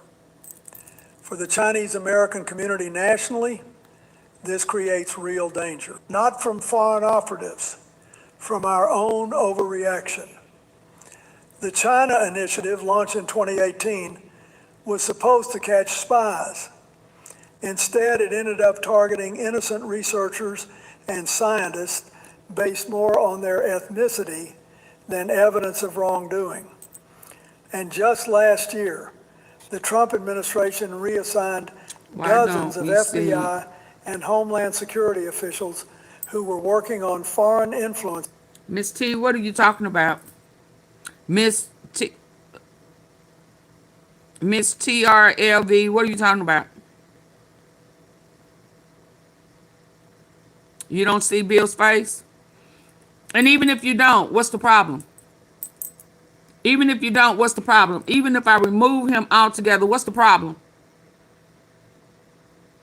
You're a distraction. Come back another day. You're a distraction, because that don't make no sense. Yeah, I don't understand that. Why do you need to see his face? And his face was right there. Yeah, no, go away. Come back another day. Listen to the message. Stop looking for somebody's face. Okay. It's quietly compromised from the inside. This case will ripple. For the Chinese American community nationally, this creates real danger. Not from foreign operatives, from our own overreaction.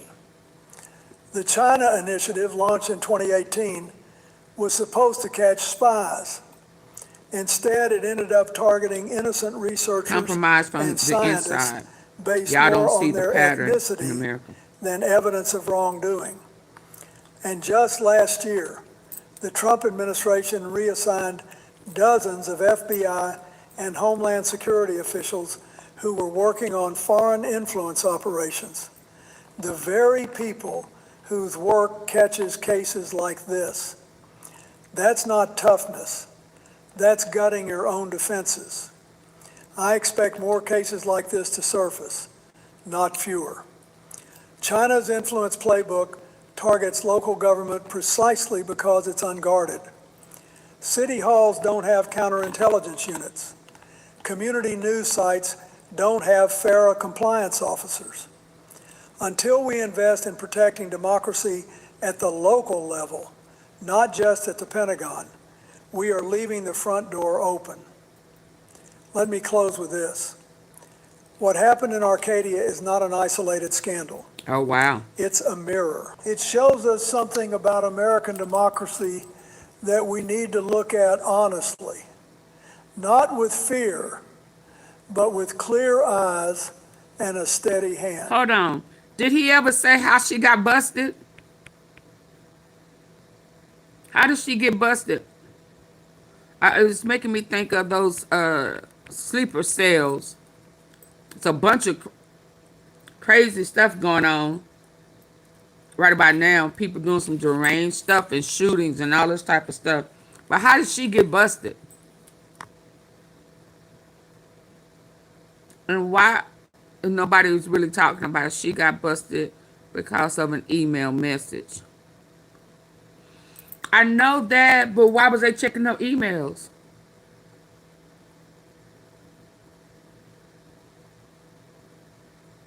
Did somebody turn them in?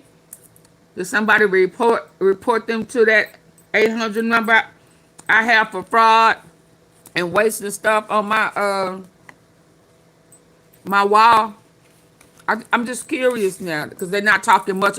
Email, but I need details. Were they alert? CIA. Okay, well, there we go. Okay, thank you. Cases like this to surface, not fewer. China's influence playbook targets local government precisely because it's unguarded. City halls don't have counterintelligence units. Community news sites don't have FARA compliance officers. Until we invest in protecting democracy at the local level, not just at the Pentagon, we are leaving the front door open. Let me close with this. What happened in Arcadia is not an isolated scandal. It's a mirror. It shows us something about American democracy that we need to look at honestly, not with fear, but with clear eyes and a steady hand. Our openness is our greatest strength. It's what draws families from every corner of the world to build their lives here. It's what makes our elections real, our communities vibrant, our public debates worth having. But that same openness is exactly what foreign adversaries are learning to exploit, and they're getting better at it. The answer isn't to close ourselves off. The answer isn't suspicion. The answer isn't profiling people because of where their grandparents were born.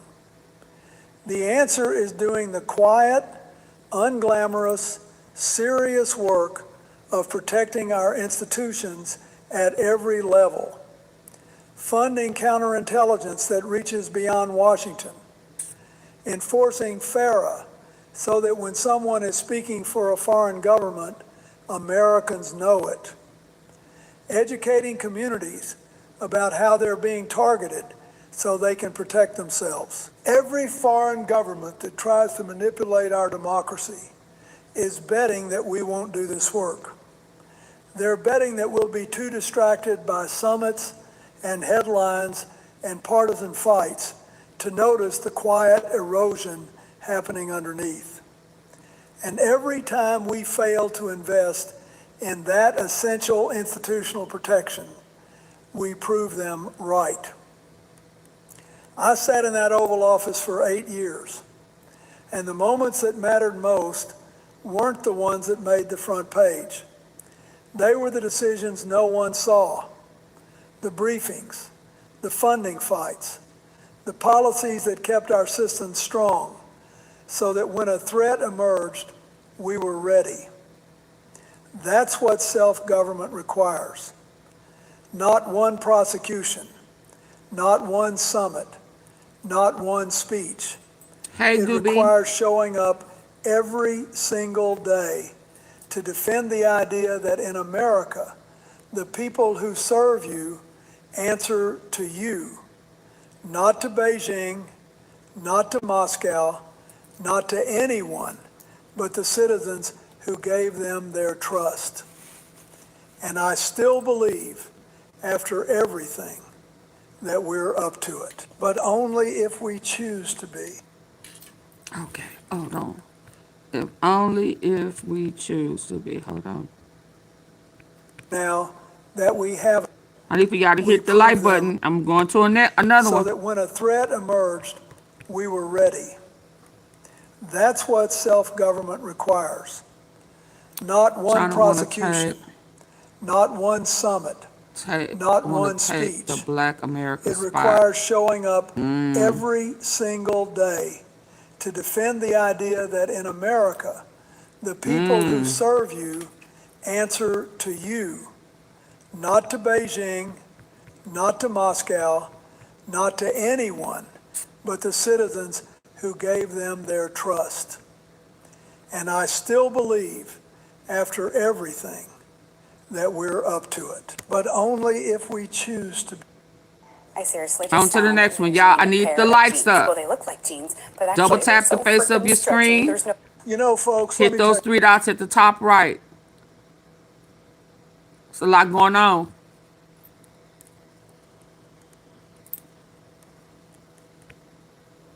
you something. While most of America is looking at gas prices and war headlines tonight, something happened today in the United States Senate that could shape your economic life for the next decade, and hardly anybody noticed. Now look, back when I was president, my advisor, James Carville, used to say he wanted to be reincarnated as the bond market because he said it can intimidate everybody. And he wasn't wrong. But the bond market answers to one institution more than any other, the Federal Reserve, the most powerful economic body on earth. It guards the value of your dollar, your savings, your mortgage rate, the price of everything you buy at the grocery store. Today, May 12th, 2026, the Senate confirmed Kevin Warsh as a Federal Reserve governor. The vote was 51 to 45, almost entirely along party lines. And that vote cleared the path for him to be sworn in as chair of the Federal Reserve by Thursday, May 15th, the exact day Jerome Powell's term expires. Now, I want to be fair here. Presidents nominate Fed chairs. That's how the system works. I did it. Every president does. But there's something different about how this one came together. The speed, the pressure, the sequence of events that led to this moment. And I think it deserves your attention. Because what this means for your mortgage, your retirement, the independence of the institution that protects your money from political short-termism, well, we'll come back to that in a moment. But here's what I want you to hold on to right now. This wasn't just a vote. This was a transfer of enormous power executed on a very specific timeline for very specific reasons. And most people don't even realize it happened. Let me walk you through it. Now, to understand what happened today, you've got to understand what the Fed chair actually does and why it matters that this job stays independent from whoever sits in the Oval Office. The Federal Reserve sets interest rates. That affects everything. Your car loan, your credit card, whether businesses hire.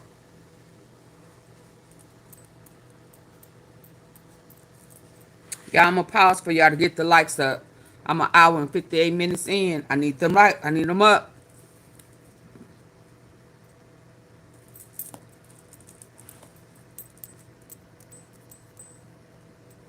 Or lay off workers. Come on, y'all. And the whole system only works because you've got to understand what the Fed chair actually does.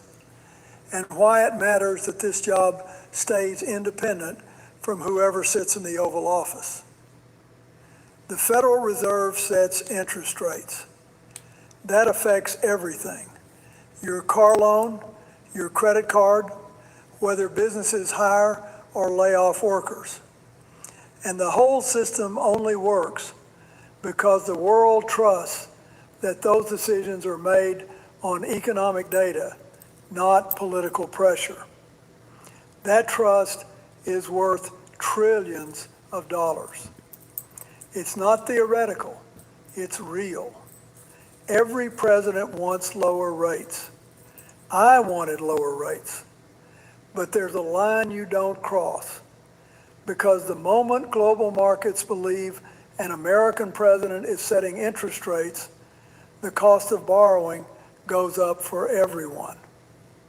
Here's where things start to get complicated. This didn't begin with today's vote. President Trump spent the better part of a year applying pressure to the Fed. He publicly demanded rate cuts over and over. His Justice Department opened a criminal investigation into Jerome Powell over a building renovation at Fed headquarters. A federal judge ruled that investigation was pretext, a pressure tool designed to get Powell to cut rates or resign.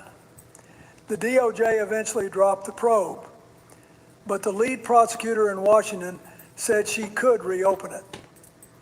Then came the attempted firing of Fed Governor Lisa Cook, a case now sitting before the Supreme Court.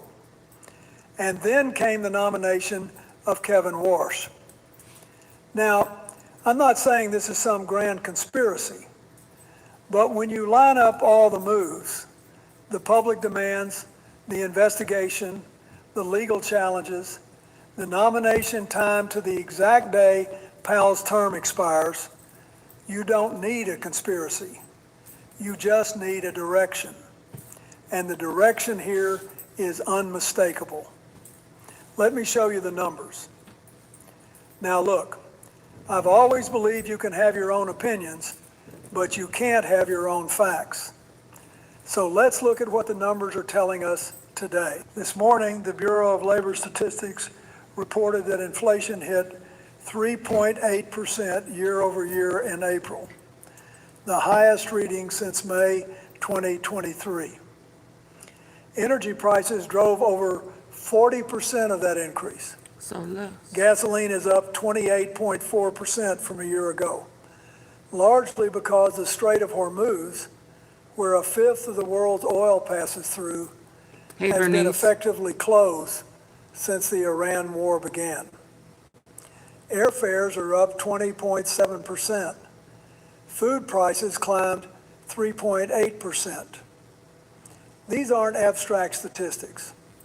That's your family budget. Now here's where it gets interesting. If you need to lose that cortisol belly, do these 5 Tai Chi moves every morning for 2 minutes each. Kevin Warsh has argued publicly that artificial intelligence will generate a productivity boom, and that this boom will be, in his words, a significant disinflationary force. He believes this justifies lower interest rates. The markets disagree. Prediction markets are pricing a 62% chance of 0 rate cuts this entire year. Kalshi data now shows a 27% probability of a rate hike before 2027. Bond traders, people betting real money, are moving in the opposite direction of what the incoming Fed chair says he wants to do. Let me tell you something. When I was in office, I learned to respect the difference between a forecast and a fact. A forecast is what you hope will happen. A fact is what's happening right now. And right now, inflation is 3.8% and accelerating. The Fed's target is 2%, and the man about to lead the Federal Reserve is building his case on a technology revolution that hasn't lowered prices yet. So who do you believe? The incoming chair's projection or the market that has to bet real money on it? And this is where the politics get real. Now look, I want to talk about something that's uncomfortable for Democrats, but it needs to be said because honesty matters more than party loyalty, and I've always believed that. On Monday night, the Senate voted 49-44 to advance Kevin Warsh's nomination. 2 Democrats crossed the aisle, John Fetterman of Pennsylvania and Chris Coons of Delaware. Then today, on the confirmation vote for the governor's seat, Fetterman crossed again. The final tally was 51-45. I'm not going to stand here and question anyone's conscience. I served with people I disagreed with, and I've cast votes in my own career that not everybody in my party liked. That's democracy. Senator Fetterman has been vocal about his frustrations with the direction of our party. Senator Coons has his own reasons. I respect that. But here's what I'd say to both of them if they were sitting across from me right now. There's a difference between voting your conscience and voting to dismantle the guardrails. And when it comes to the independence of the Federal Reserve, the institution that keeps politics out of your interest rates, I'd argue we all ought to think twice and then think a third time. When I was president, I worked with a Republican Congress, and I reappointed Alan Greenspan, a Republican, as Fed chair. Not because I agreed with him on everything, I didn't, but because the Fed was bigger than any one party. Bipartisanship on the central bank wasn't a favor to the sitting president. It was a matter of national economic security. What happened this week was different. This was a party line confirmation on an accelerated timeline designed so that Kevin Warsh can be sworn in the very day Jerome Powell's term expires. That's not normal order. That's a relay race with the baton already in the air. And when 2 Democrats helped make that possible, I think they owed the country a fuller explanation of why they believe this particular transfer of power at this particular speed serves the American people. Because once that vote is cast, you can't take it back. And the consequences, those belong to everyone. Now, this is the part I want you to really pay attention to because it gets to the heart of what's at stake. Kevin Warsh has used the phrase regime change to describe what he wants to do at the Federal Reserve. Those are his words, not mine. And in Washington, words like that mean something. His plan has 3 big pieces. First, he wants to cut the Fed's balance sheet roughly in half, from about $6.7 trillion down to around $3 trillion. Second, he wants to create a new Treasury-Fed Accord, an agreement that would govern the balance sheet and deepen coordination between the Fed and the Treasury Department on what he calls non-monetary matters. And third, he wants to reform how inflation is measured and end the practice of forward guidance, where the Fed signals its future intentions to markets. Now, let me be fair. Some of this has merit. The balance sheet is too large. Serious economists on both sides have said so. The Fed bought mortgages, corporate bonds. It drifted beyond its core mission. If Warsh wants to refocus the Fed on buying only treasuries, I need for y'all to read the chat. I need the likes up like now. It's 12:18 in the morning. I've been on a little over 2 hours. Double tap the face of your phone. or hit those three dots at the top and get the likes up. Like, quick. Double tap. Double tap.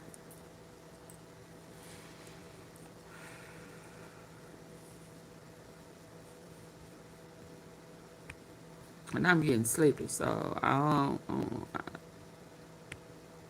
don't have time to play with y'all. Double tap the face of the screen. Come on. Come on. The quicker we do it, the quicker we can get back to it.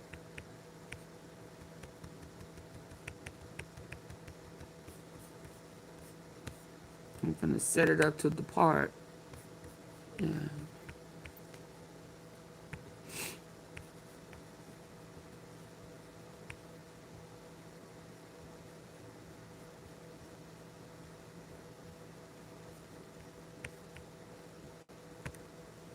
Come on.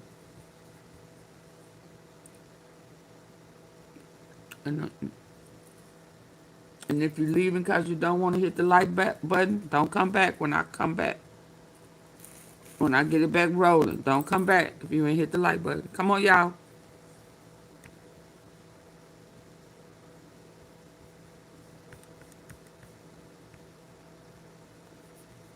Trump getting set up. Ooh, wee.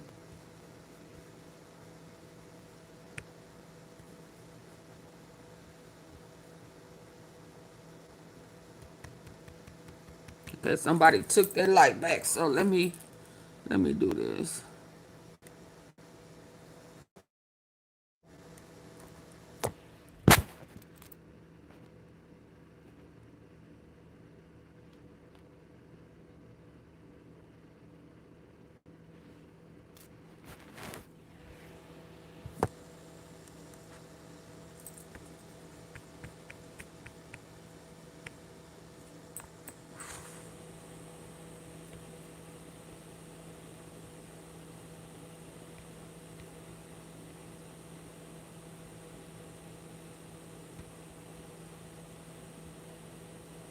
In half, from about $6.7 trillion down to around $3 trillion.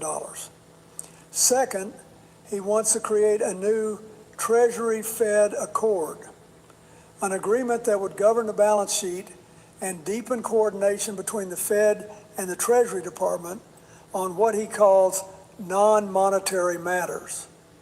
And third, he wants to reform how inflation is measured. They didn't fall for it this time. And end the practice of forward guidance, where the Fed signals its future intentions to markets. Now, let me be fair. Some of this has merit. The balance sheet is too large. Serious economists on both sides have said so. The Fed bought mortgages, corporate bonds. It drifted beyond its core mission.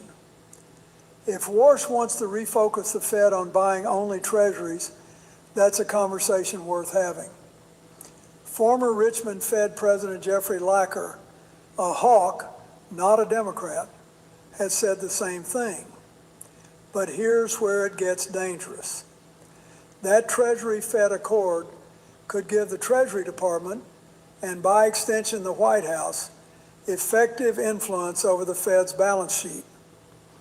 One former senior Fed official told CNBC, and I quote, "If followed to its logical conclusion, the Fed could lose control of its balance sheet." Another said the worst outcome is that the Fed's balance sheet becomes an arm of foreign aid. And we're already seeing hints of this. Treasury Secretary Bessent has acknowledged that the UAE and other Gulf nations have requested dollar swap lines in the middle of a war. These are tools designed for financial crises, not diplomatic favors. When 6 former Fed officials say Warsh's framework is unclear or confusing at best and worrisome at worst, we should listen.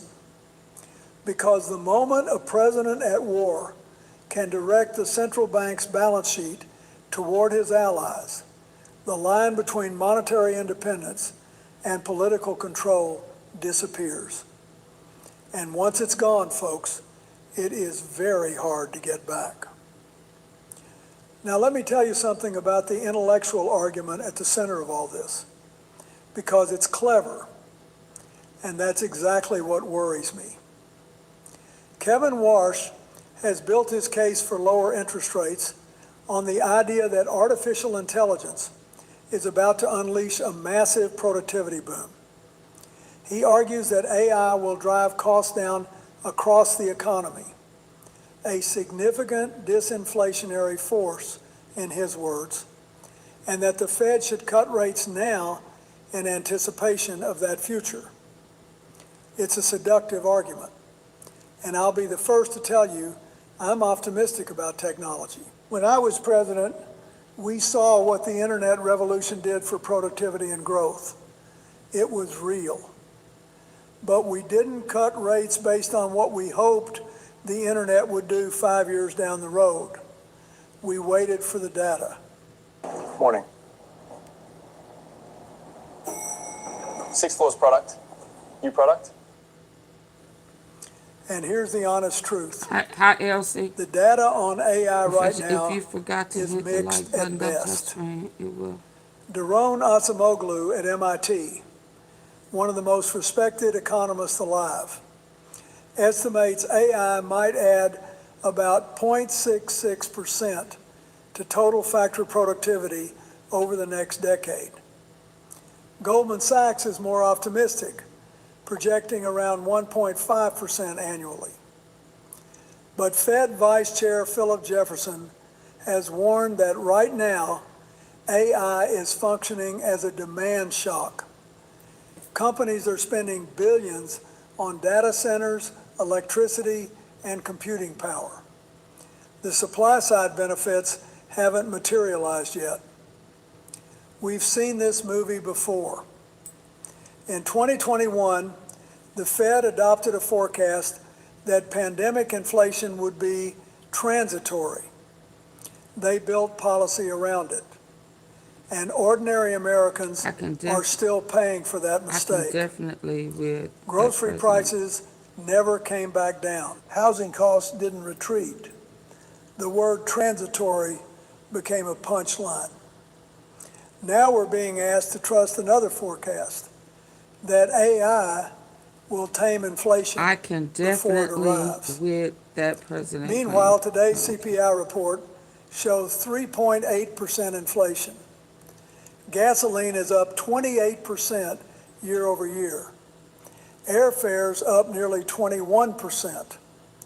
The Fed's target is 2%, and we're nearly double that. You don't cut rates on yeah, we got to vote. You cut them on data. And when the incoming pandemic inflation would be transitory, they built policy around it. And ordinary Americans are still paying for that mistake. Grocery prices never came back down. Housing costs didn't retreat. The word transitory became a punchline.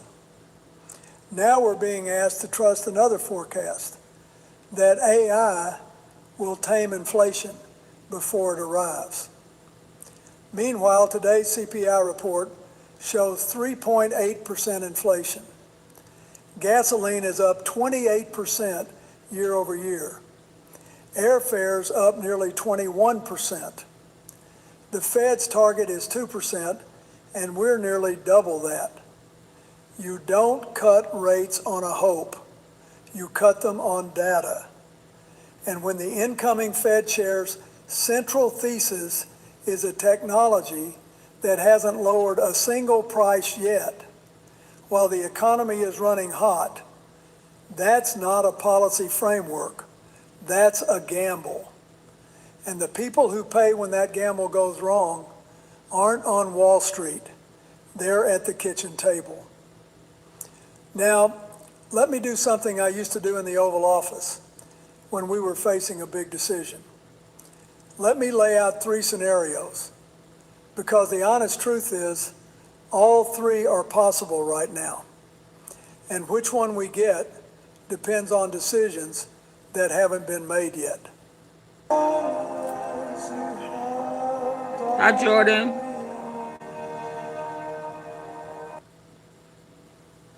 Scenario A, the guardrails hold. Warsh's rhetoric turns out to be sharper than his actions. The other 11 voting members of the Federal Open Market Committee act as a brake. And J.P. Morgan's chief economist has predicted exactly that. Jerome Powell stays on the board as governor through 2028, providing institutional memory and continuity. The new Treasury-Fed accord turns out to be modest, limiting the Fed to buying only treasuries, which many serious economists support. Markets stabilize. This is the best case, and I genuinely hope it happens. Scenario B, slow erosion. Warsh gradually pushes rate cuts despite the inflation data, leaning on the AI productivity thesis. Treasury influence over the balance sheet increases through the accord. Swap lines become a foreign policy tool rather than a financial stability tool.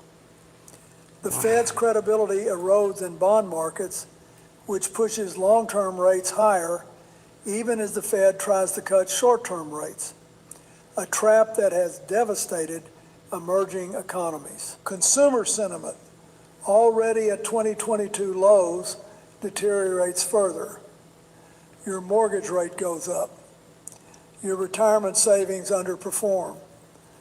And nobody in Washington takes responsibility. Nobody. Scenario C, the crisis scenario. A shock event, an escalation in the Iran conflict, a sudden dollar liquidity crisis, a sovereign debt scare, requires the Fed to act with its full balance sheet capacity. But under the new accord, the Fed needs Treasury approval before it can intervene. There's a delay. Markets sense hesitation. Panic follows. The very independence that was designed to prevent political interference in a crisis is no longer there when it's needed most. I know which scenario I fear. I know which one I hope for. And I tell you this, the distance between them is smaller than most people think. And an incoming virus, it comes too. down to whether the people now in charge of these institutions respect the weight of what they're holding. Let me close with something personal, because I think it matters. When I appointed Alan Greenspan, a Republican, to lead the Federal Reserve, people in my own party were furious. They wanted someone who'd push rates down and make our agenda easier to pass. And I understood that impulse. Every president wants lower rates. I wanted lower rates. But I also knew something that I believe to this day. The moment the world thinks the American president sets interest rates, the dollar is in trouble. The bond market is in trouble, and every family in America pays the price. That's not a Democratic principle or a Republican principle. That's an American principle. And it's one we are now testing in ways we haven't tested it in modern history. This isn't about Kevin Warsh being a bad person.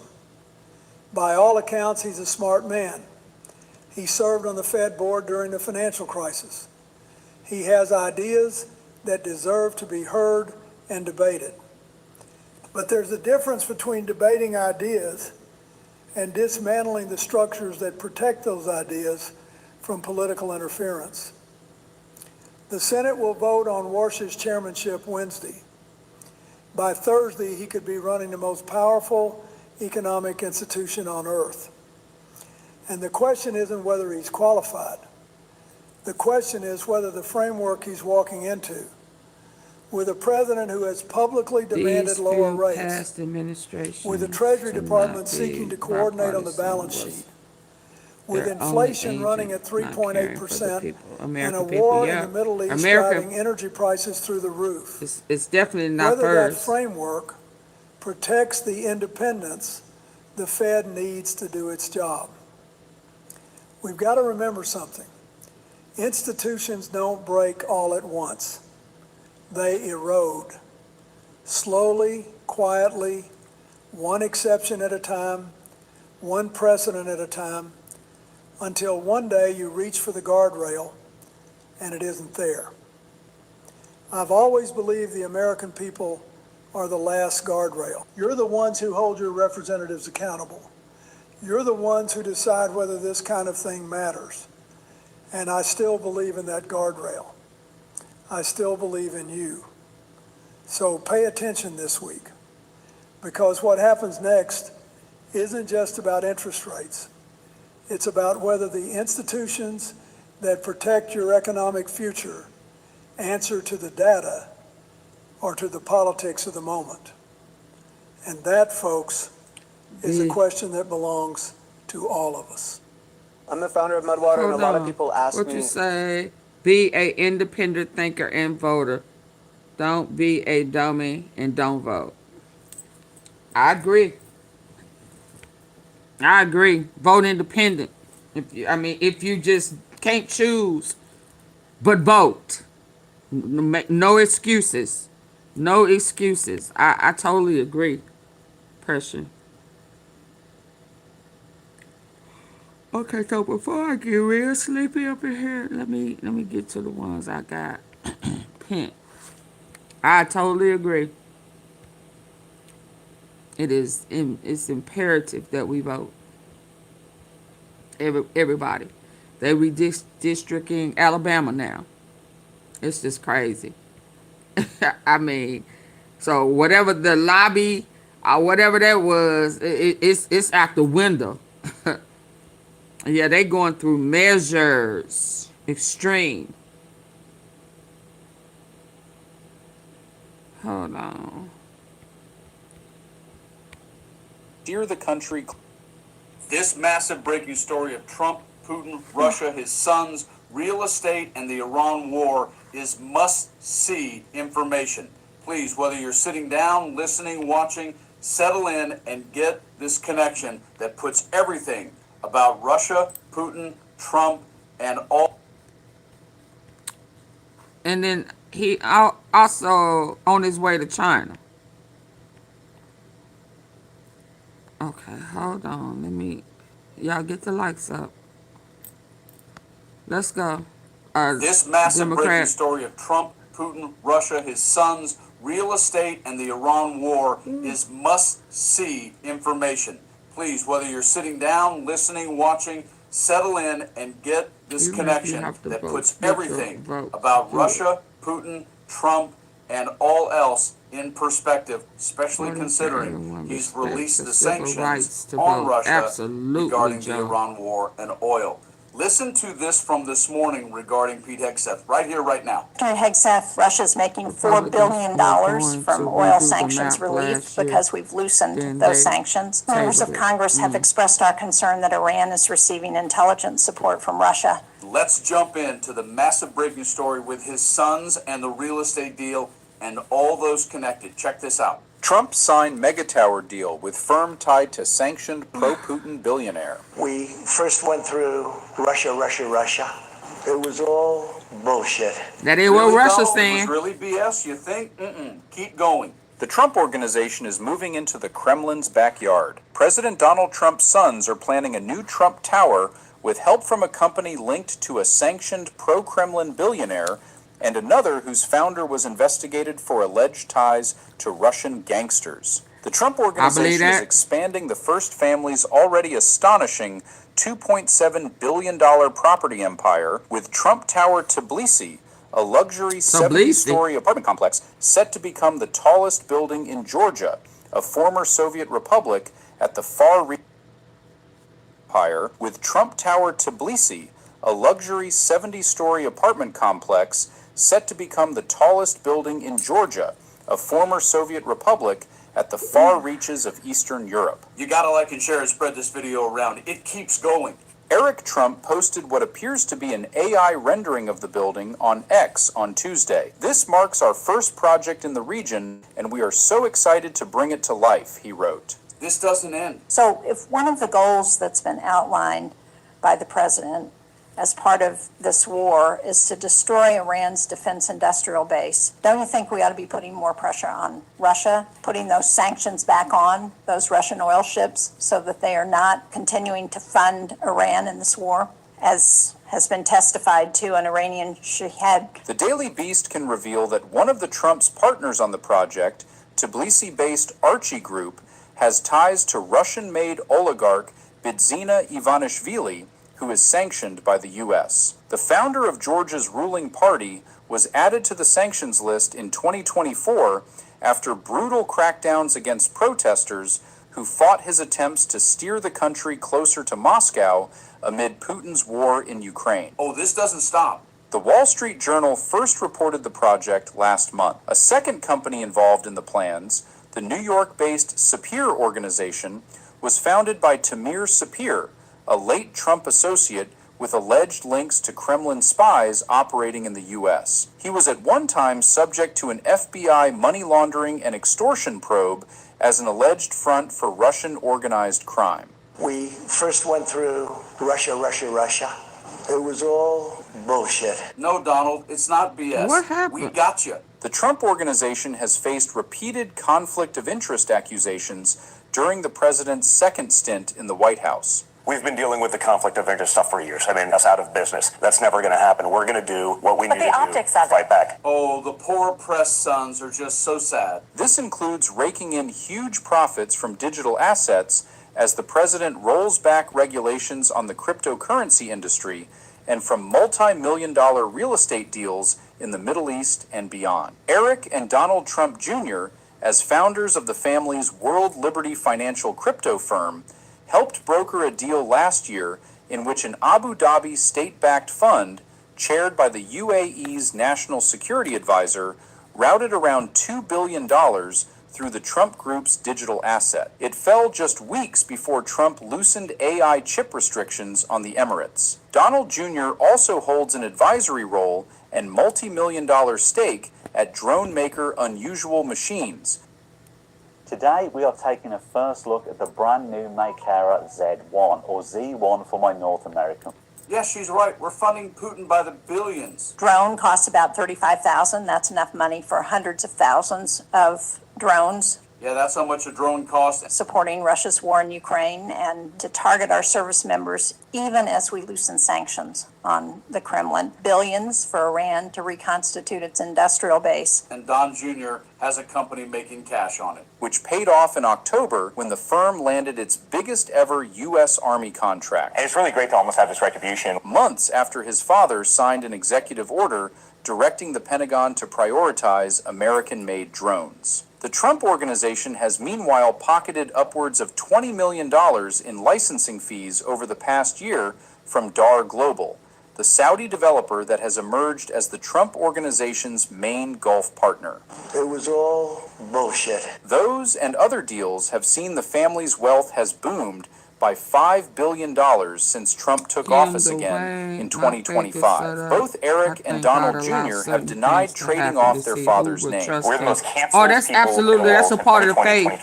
Most Trust canceled ever? Seriously? and faith. It's also not the Big first time pressure. the group has looked to Georgia as a prospective investment opportunity. In 2012, Trump announced plans to build another luxury apartment building in my the opinion, coastal the city of Republicans Batumi, only to abandon them control over over a lot, conflict of in my interest opinion. concerns after winning the 2016 By them presidential doing election. what they An doing. investment fund backed by what they did in the Ivanishvili red. later took over the project. This goes way beyond the Mueller report and even better in many ways. Archie Group's You're founder, welcome, Jordan. Ilya Sulaya, is a former member of parliament for Ivanishvili's party and featured as an alleged financier for the Ivanishvili regime on a list of prospective sanctions targets reportedly submitted by U.S. lawmakers to then-incoming Secretary of State Marco Rubio last January. No sanctions have been imposed on Sulaya. Oh, there's even more. Senator, we know Russia is a nefarious actor on a lot of levels and account for that, but I would say the destruction of Iran's defense industrial base has been highly All effective evidence to in the this effort. contrary. We're not accounting for that if we're giving Russia the opportunity to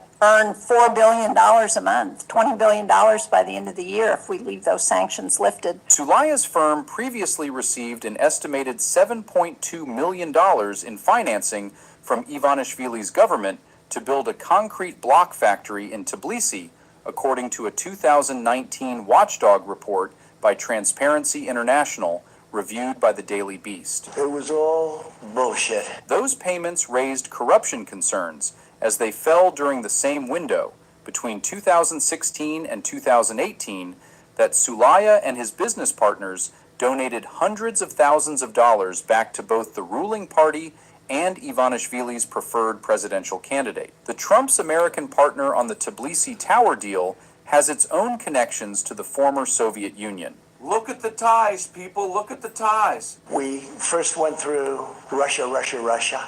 It was all bullshit. Alex Sapir, the Sapir Organization's chief executive, told the Wall Street Journal that the Georgia Project represents an opportunity to contribute in a meaningful way to the country where his late father, the group's founder, was born. Tamir Sapir emigrated to the U.S. in the mid-1970s and, with fellow Soviet emigre Sam Kislin, set up a Manhattan electronics store that catered heavily to Soviet diplomats and trade officials passing through New York. Look at the ties, people. Look at the ties. The shop, according to investigative journalist Craig Unger's 2021 book American Compromat, doubled up as a KGB resource, selling consumer electronics guaranteed to be free of American bugs, while allegedly serving as a hunting ground for intelligence spotters scouting prospective Western assets. Unger wrote that Kislin denied having any relationship with the KGB or any other Soviet entities. Trump himself was allegedly one of Sapir and Kislin's early clients at the store. This goes way beyond the Mueller report and even better in many ways. It was all bullshit. Kislin told Bloomberg in 2017 that Trump purchased 200 televisions on credit around 1980 to furnish his newly acquired Commodore Hotel, and later awarded the pair a contract to provide sets for another 2 Trump properties. Sapir went on to parlay his contacts with visiting Soviet dignitaries into a lucrative import-export business, channeling his profits into the New York property market, where he amassed a vast real estate portfolio with a net worth that peaked at an estimated $2 billion, according to Forbes. He died in 2014. Declassified FBI documents, reviewed by the Daily Beast, show that by 1998, the Bureau was actively investigating Sapir for money laundering and extortion, with one internal memo stating he was believed to be acting as a front for Russian organized crime money. He was never charged and long denied any mob ties. Trump eventually went into business with Sapir. It was all bullshit. Whose daughter threw her 2007 wedding at the president's Mar-a-Lago resort in Florida. They worked together on Trump Soho, a $450 million condo hotel in Lower Manhattan. A constellation of other post-Soviet financiers behind that project later drew scrutiny from special counsel Robert Mueller's investigation into the president's alleged Russia ties. Look at the ties, people. Look at the ties. During which they can continue to fund Iran. Well, the destruction they of can defense continue of to Iran's provide defense oil industrial to base China. has been the destruction of Iran's defense industrial base has been clear and overwhelming. Well, it's certainly not clear to me as a member of the committee, because what we see is Iran still producing drones. They're still engaged in this conflict. Iran still has almost 50% of their missile capacity and the ability to pull drones out of caves and still injure our allies and U.S. service members. Then we have not won the war. This is Trump's entire profile, which Trump has repeatedly decried as a Democratic Party hoax designed to smear his name. The Trump Organization, Archie Group, and the Sapir Organization did not respond to requests for comment on this story. It was all bullshit. If you look at what they tried to do when they threw my father off of Twitter, And they did the same to Don and myself and pretty much everybody else in our family. They took us off of Twitter. They took us off of Facebook. They took us off of Instagram. They took us off of YouTube. They took us off of Google. Eric Trump, in a press release introducing Trump Tower Tbilisi, said, "The Trump name is synonymous with some of the most luxurious real estate developments in the world, and Trump Tower Tbilisi stands as a continuation of that legacy." It was all bullshit. You gotta ask yourself, where does it end? We are proud to bring this globally recognized standard of excellence to Georgia and are especially pleased to collaborate with such respected and professional developers on this project. It doesn't end. But this entire story is literally the Trump doctrine. Please like and share this video. Okay, I got one more, I think. Hold on. Have you heard that vaginal estrogen... Vaginal? I mean, these commercials, man, I'm telling you, they just getting... Whew.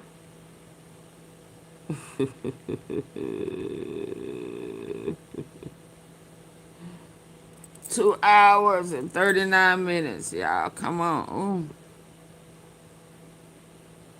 Let me see what else I had. Oh, excuse me.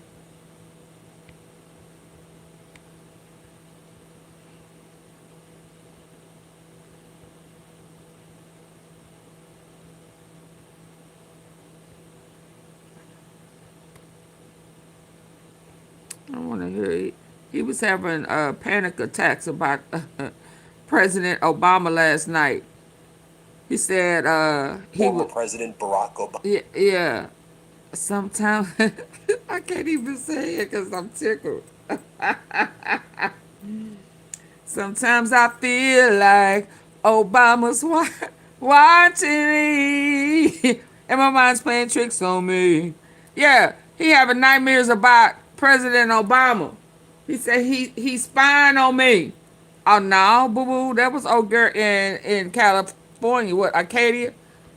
Yeah, he felt like Obama's watching me. Now he's scared of the ghost of President Obama. Lord have mercy. Let's go, y'all. Donald Trump is a frighteningly sick individual. All last night he was posting about former President Barack Obama as Trump continues to panic as he believes the CIA right now is turning against him, that his intelligence agencies are turning against him. Donald Trump has ordered the Department of Justice to launch investigations. What's those C9P? What is that medicine? Prozac. Lord, somebody give him some Prozac. Give him some. Come on, Ben. Let's go. Donald Trump is a frighteningly sick individual. All last night he was posting about former President Barack Obama as Trump continues to panic as he believes the CIA right now is turning against him, that his intelligence agencies are turning against him. Donald Trump has ordered the Department of Justice to launch investigations into the CIA, into various intelligence services to see if they're currently spying on Donald Trump and if they're leaking to the press, and there have been numerous subpoenas flying as Donald Trump's paranoia is just crippling him at night. Last night, Donald Trump made at least 50 posts about former President Barack Obama, post after post saying Obama is guilty of treason. Obama had a really bad week this week. Obama stole hundreds of millions of dollars from Obamacare, which is completely false. Obama is working with the CIA to try to get me. Obama this, Obama that. It was post after post after post. Let me just show you what Donald Trump was saying so you can see for yourself, as we also know that Donald Trump is launching criminal investigations into various media entities for their sources who Donald Trump claims are providing classified information about just how catastrophic Donald Trump's war in Iran is. And now we're seeing even further evidence that this war is likely going to escalate, as Israeli news sources are saying that Donald Trump and Netanyahu are planning on attacking Iran again. Donald Trump may wait until after his trip with Xi Jinping in China, because Donald Trump wants that trip to go as smooth as possible so he can get his picture with Xi Jinping, because Donald Trump is enamored by Xi Jinping. But let me just show you what Donald Trump was saying about Obama all last night. Donald Trump reposting a cat turd account. Let me repeat that. Donald Trump reposting an account called Cat Turd 2. Arrest Obama the traitor, Donald Trump writes. Donald Trump also posts bigger than Watergate, straight up sedition against the United States government. Barack Obama commissioned the intelligence community to falsify intelligence, and his CIA is the single largest spying operation in American history. Boom, Donald Trump writes in another post. 20 CIA and FBI agents dropped a political nuke on Obama by confirming that Barack Obama and a former CIA director fabricated the Russia hoax. Excuse me? You're speaking to Putin like on a weekly basis right now, removing sanctions against Russia, bringing in massive quantities of Russian fertilizer right now, contributing to Russia's war efforts against Ukraine. You're out there begging Zelensky for ceasefires right now so that Russia can have its military day parade, and then when Russia violates its end of the ceasefire, you go mute. Yeah, Russia is in plain view. You had Putin show up to Alaska last August. Donald Trump continues to post last night. Bombshell exposed. Obama's coup plot unraveling. 20 CIA and FBI whistleblowers drop the hammer. Another post right here. Donald Trump is posting an account called John F. Kennedy Jr. These are all like QAnon accounts that Donald Trump is posting.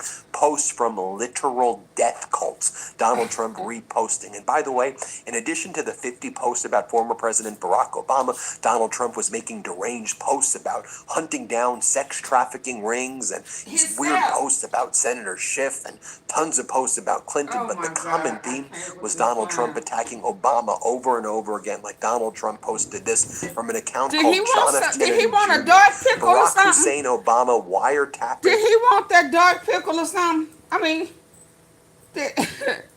oh my God. Now, what, 3 weeks ago, he was saying Obama wanted the Virginia thing. This is what Obama wanted. He was Obama.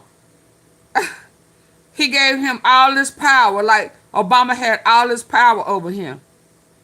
Now he can't stop talking about him in the middle of the night. He had a whole Obama meltdown. Obama this, Obama this. Oh, okay, let's go. Trump Tower during the 20. Hold on, I'm gonna back it up some. Let's go. Largest spying operation in American history. Boom, Donald Trump writes. Spying operation. What Donald Trump was saying about Obama all last night. Donald Trump reposting a Cat Turd account. Let me repeat that. Donald Trump reposting an account called Cat Turd 2. Arrest Obama the traitor, Donald Trump writes. Donald Trump also posts. Obama is the traitor. Who did he betray? You? These people sick, man. Show you what Donald Trump was saying about Obama all last night. Donald Trump reposting a Cat Turd account. Let me repeat that. Donald Trump reposting an account called Cat Turd 2. Arrest Obama the traitor, Donald Trump writes. Donald Trump also posts bigger than Watergate, straight up sedition against the United States government. Barack Obama. Everything that we know is about Trump, he put it on Obama. So Obama was gone 2 terms ago. I mean, he was in office and Biden was in office. So why is he, all up in President Obama's rear end? Cat's turd. I mean, you thinking about the shit that you have messed up, that everybody's saying we would have never happened if Obama was in office? Wait, what? What type of eggplant? You want some eggplant? You want Obama's eggplant? You want to eat that up? Woo! Wow. Commission the intelligence community to falsify intelligence, and his CIA is the single largest spying operation in American history. Hold on. Boom, Donald Hold Trump. on, Pamela, and that picture is pointing at him laughing. You was a loser then and you're a loser now. Absolutely. Laughing at it. Barack Obama commissioned the intelligence community to falsify 3 intelligence. terms The CIA now. Okay, is the 3 single terms. largest spying operation in Child, American history. You can't get him Donald out your Trump head. You got a writes in crush another on him. post, 20 CIA and FBI agents dropped a political nuke on Obama by confirming that Barack Obama and a former CIA director fabricated the Russia hoax. Excuse me? You're speaking to Putin like on a weekly basis right now, removing sanctions against Russia, bringing in massive quantities of Russian fertilizer right now, contributing to Russia's war efforts against Ukraine. You're out there begging Zelensky for ceasefires right now so that Russia can have its military day parade, and then when Russia violates its end of the ceasefire, you go mute. Yeah, Russia is in plain view. You had Putin show up to Alaska last August. Donald Trump continues to post last night. Bombshell exposed. Okay, Kimberly. Obama's coup plot unraveling. 20 CIA and FBI whistleblowers drop the hammer. Another post right here. Donald Trump is posting an account called John F. Kennedy Jr. These are all like QAnon accounts that Donald Trump is posting. Posts from literal death cults. Donald Trump reposting. And by the way, in addition to the 50 posts about former President Barack Obama, Donald Trump was making deranged posts about hunting down sex trafficking rings and these weird posts about Senator Schiff and tons of posts about Clinton. But the common theme was Donald Trump attacking Obama over and over again. Like Donald Trump posted this from an account called John F. Kennedy Jr. Barack Hussein Obama wiretapping Trump Tower during the 2016 election was 1,000,000 times worse than anything Nixon did during Watergate. It's time to arrest the renegade. Follow me. The next drop will be shocking. By the next drop, they're talking about QAnon drops. Like, can we realize how deranged, demented, ill, psychologically disturbed, screwed up, vile the individual in the Oval Office is, that at night he's posting arrest Obama, he's posting QAnon drops. And here's the thing, not a single news source, I think other than the Midas Touch Network, is going to report on this. I guess this isn't newsworthy to anybody else. Yeah, you know, it's just the President of the United States posting QAnon drops, literal death cults, attacking the former president, saying I'm going to arrest him for treason, saying that I'm currently being spied on and I was spied on in the past, and that Obama's having a bad week. Yeah, you know, and Donald Trump is going to Walter Reed, we learned yesterday, to have an annual physical. They say he's also going to the dentist again. He went to the dentist 2 weeks ago. He went to the dentist in January. There's a dental operatory in the White House, but apparently Donald Trump's going to Walter Reed to see the dentist on May 26th, but he also saw the dentist in Florida on May 2nd, and he also saw the dentist in Florida on January 10th, and he also saw a doctor where he got an abdominal MRI, which isn't even really a thing, but then they said it was a CT scan last October, and then they claimed he had an last annual physical April 2025. Folks, some of the most deranged things are going on, and nobody's covering it except us at the Midas Touch Network. What the hell is even going on? Then Donald Trump posts this fire video about Obama. Obama just had his worst week in years. Obama had his worst week in years. It's May 2026. Obama hasn't been in office for a very long time. What do you mean Obama had his worst? Obama hasn't been in office since 2016. What are you talking about? I mean, what does this even mean? Fact right here. Oh, this is Trump writes. Fact right here. Obama is the most demonic force in American politics in decades. Declassified FBI claim Obama lied about knowing Hillary Clinton's use of an unsecure private server, as he allegedly used the same server under a pseudonym. Clinton's advisors are quoted saying they needed to clean this up due to emails not using official domains. And some other account that's called Charlie's Voice Rising, like Charlie Kirk. This is insane. The Clinton email case was allegedly boxed in before the FBI could even move, and somehow they still want Americans believe there's no favoritism. Come on.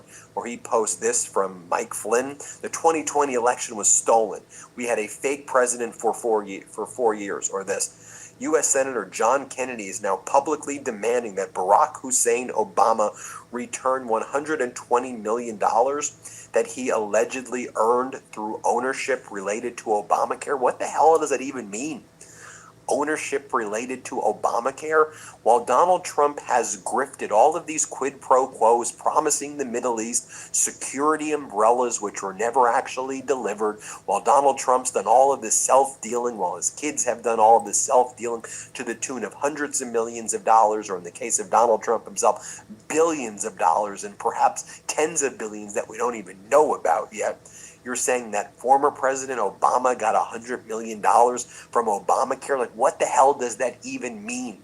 And again, not a single news site will be like, maybe we have a literal psychopath in the Oval Office. Maybe we have the most vile piece of trash imaginable making posts like this in the Oval Office throughout all hours of the night. I don't know. Maybe a grown-up, maybe an adult, maybe somebody speaking with moral hold on, we clarity got should one, have- y'all.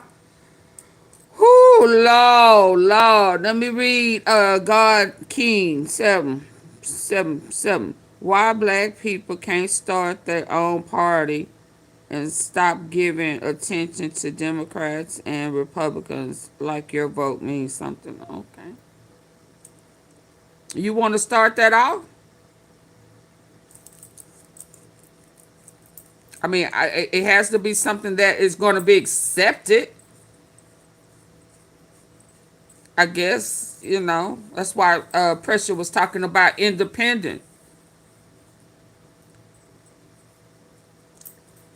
But we got to learn to stick together. We got to learn to put our feet on solid ground and stand boldly and put all that petty stuff aside. But let me be clear, God King, we all black. Everybody on earth is black. It's just 50 shades of brown.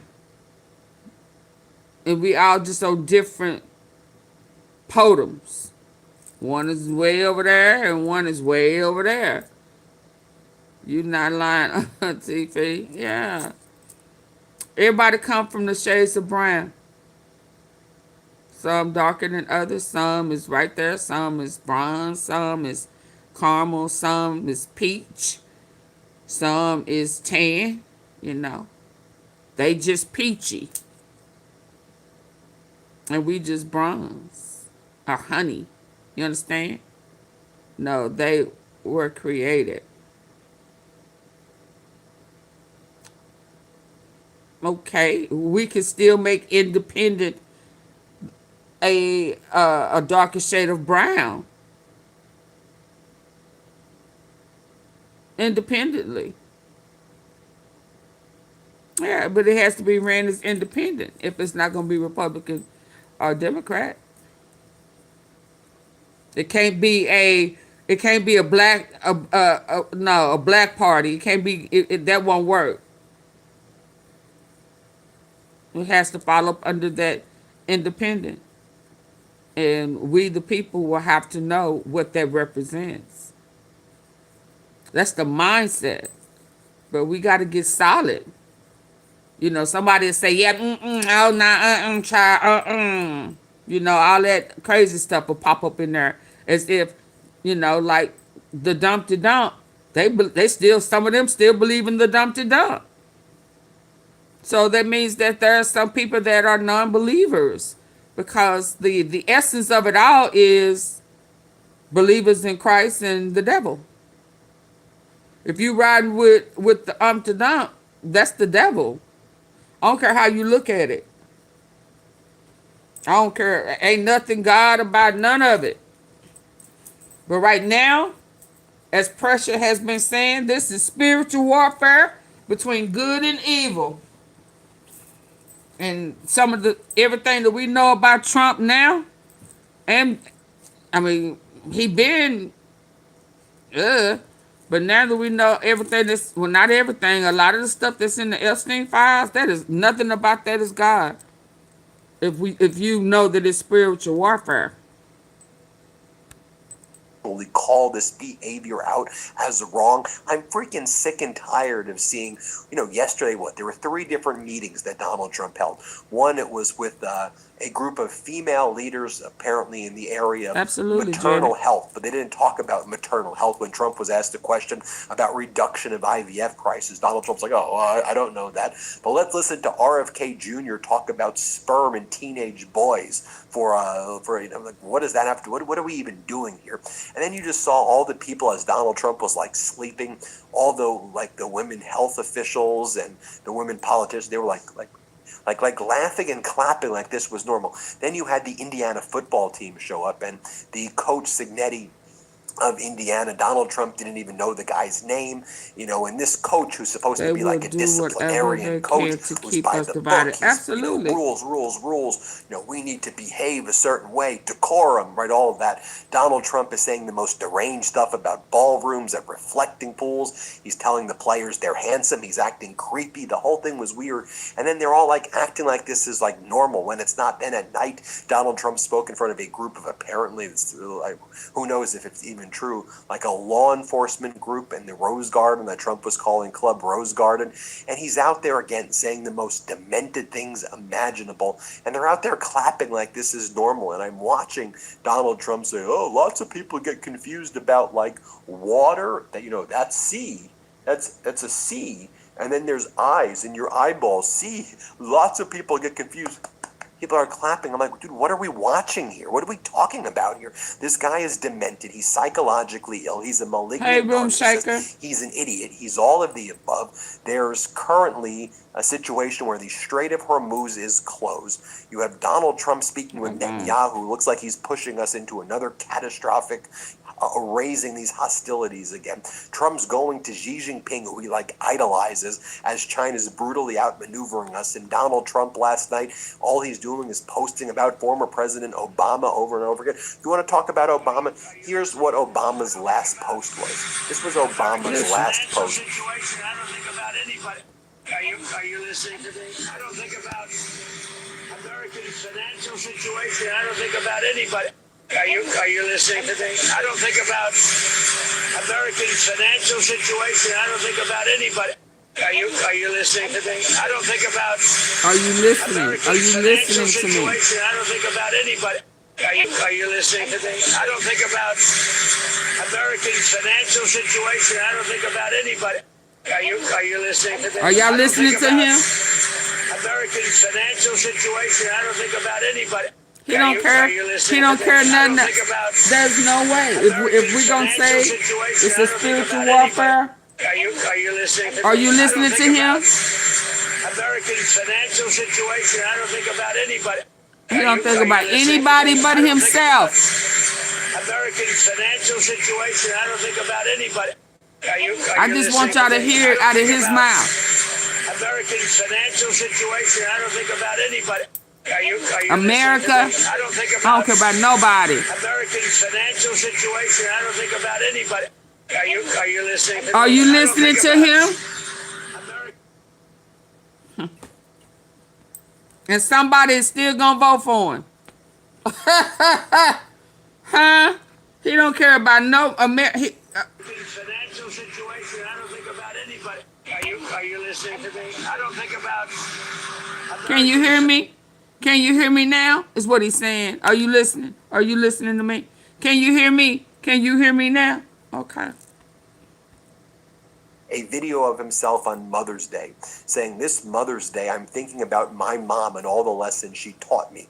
I'm proud to honor her memory with the Ann Dunham water terrace at the Obama Presidential Center.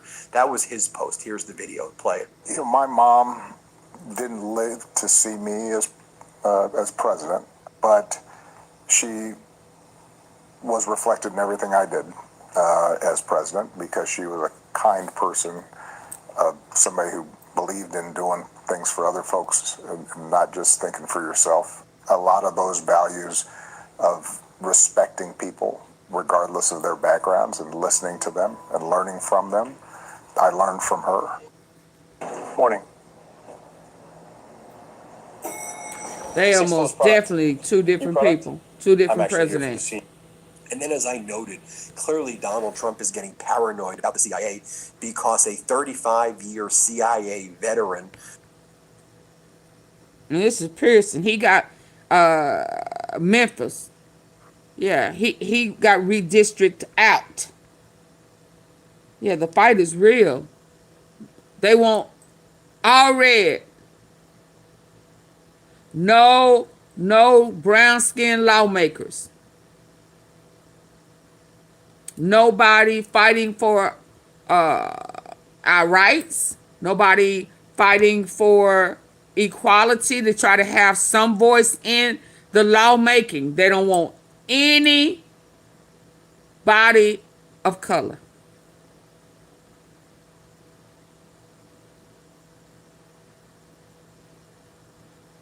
And for the people of color who like him, vote for him, say they like his policy. You don't even know his policies because he makes them up. And then when he makes them up, he reneges. So what are you voting for? What are you believing in? What do you like? He done turned on the whole mega party. So it makes everybody who still pumping that pom-pom for him sound slow and dumb. You ain't been paying attention. Y'all playing in bullshit. And by the time you realize it, it's going to be too late. Y'all have the same views. What's that view? Because I promise you that ain't his. Because you don't make enough money.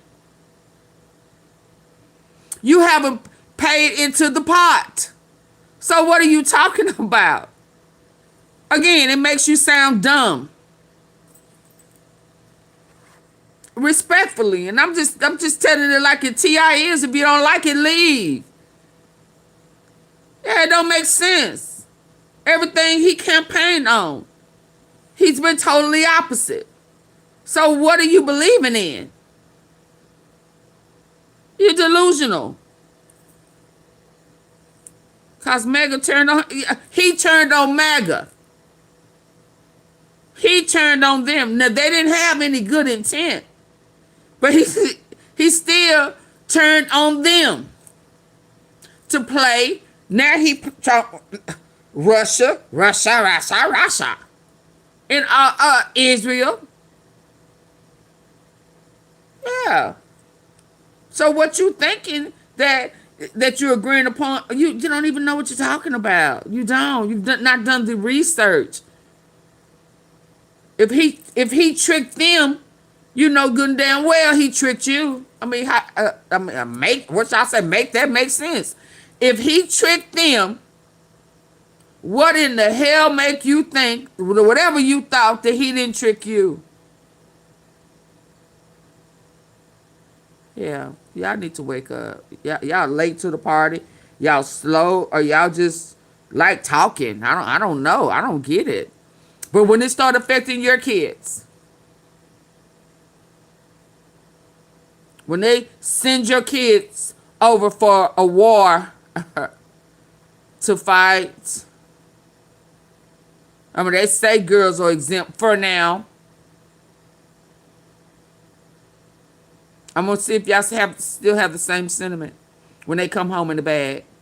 And it ain't going to be shit you can do. Ain't nothing you're going to be able to do to manipulate them not going to fight in a war that they already know your kids are going. It's still population control. Now, I'm going to say this, and some people may not like it, but I don't know who I was talking to. It was my brother. You know, I think they need to send the repeat offenders, boys and girls, ladies and gentlemen. Those need to be the first people on the line.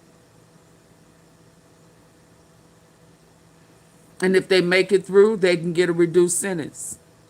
But the repeat offenders, the criminals, yeah, the scammers, illers, I don't care if all you did was white folk cry. I don't give a shit. If you have been convicted or arrested, you know, and yeah, I'm going to say convicted more than once, your ass need to be on the first line.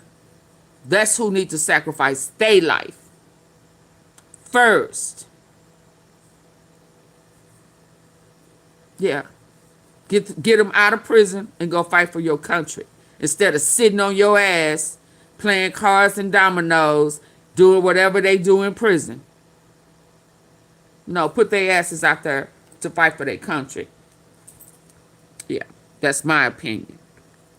Because she was a kind person, somebody who believed in doing things for other folks and not. Proud to honor her memory with the Ann Dunham Water Terrace at the Obama Presidential Center. That was his post. Here's the video. Play it. You know, my mom didn't live to see me as president. She said when you play with doo-doo, it will begin to stink. Was reflected in everything I did as president because she was a kind person.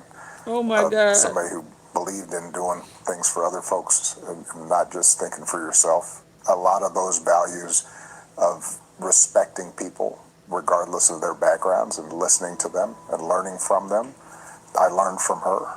And then, as I noted, clearly Donald Trump is getting paranoid about the CIA because a 35-year CIA veteran by the name of John Culver, who also happens to be an authority on China's military, gave an interview with Max Boot in Washington Post's opinion section, and he says the Chinese have a very dark portrait of the United States as a global hegemon that's declining in power and becoming more violent as it tries to cling to its primacy.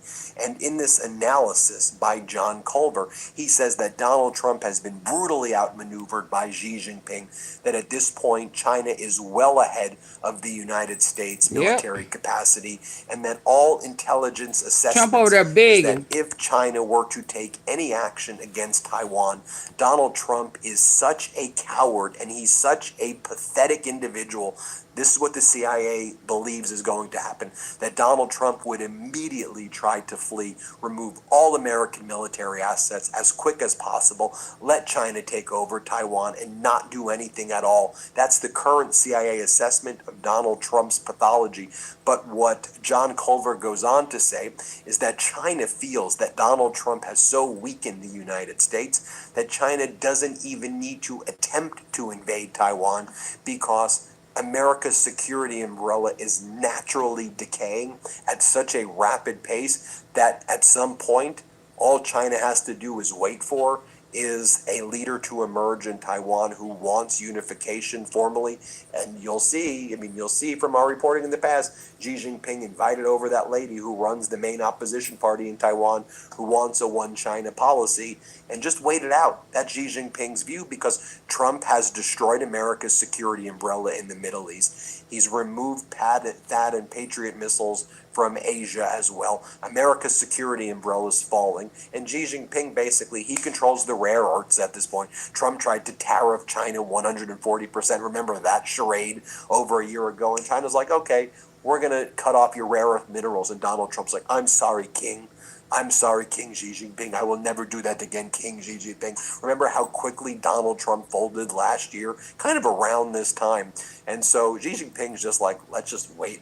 Don't do anything while your enemies making their mistakes. So you had that article that came from the CIA analyst, and then you have this article right here from The Atlantic, which is Checkmate in Iran from Robert Kagan, who is a self-described neocon right here, that says Washington can't reverse or control the consequences of this losing war. And someone who's been an architect of the Iraq War and all these things is saying the U.S. is losing right now and losing big in Iran, and it's irreversible, and there's really nothing that can be done about it. Meanwhile, you have Kelly Meyer of News Nation said that she spoke with Donald Trump on a potential for U.S. action against Iran before his visit to China this week, and Donald Trump declined to comment on the matter, saying, I'm not going to talk to you about this, obviously. She goes on to say, I'm not going to talk to you. When I pressed if America should expect any major decision before you leave for China, he said, I don't want to talk to you about that, Kelly.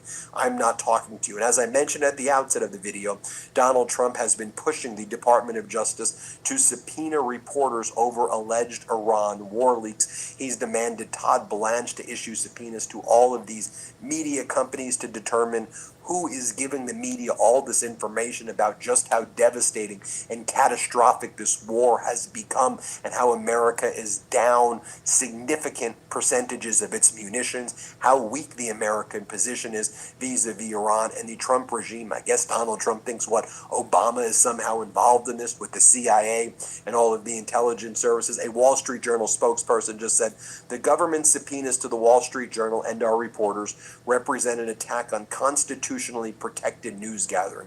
We will vigorously oppose this effort to stifle and intimidate essential reporting. You've got that coming out from the Wall Street Journal right now. And more posts from Donald Trump, lock up Jack Smith, lock up this person, lock up that person. And I'll just share with you what the Iranians are saying, what MB Ghalibaf is saying, the Iranian parliament leader. He said the following: there is no alternative for the U.S. but to accept the rights of the Iranian people as laid out in the 14-point proposal. Any other approach will be completely inconclusive, nothing but one failure after another. The longer they drag their feet, the more American taxpayers will pay for it. Our armed forces are ready to deliver a well-deserved response to any aggression. Mistaken strategy and mistaken decisions will always lead to mistaken results. The whole world has already figured this out. We are prepared for all options. They, meaning the U.S., will be surprised. And Iran's foreign minister spokesperson posted this photo and this statement.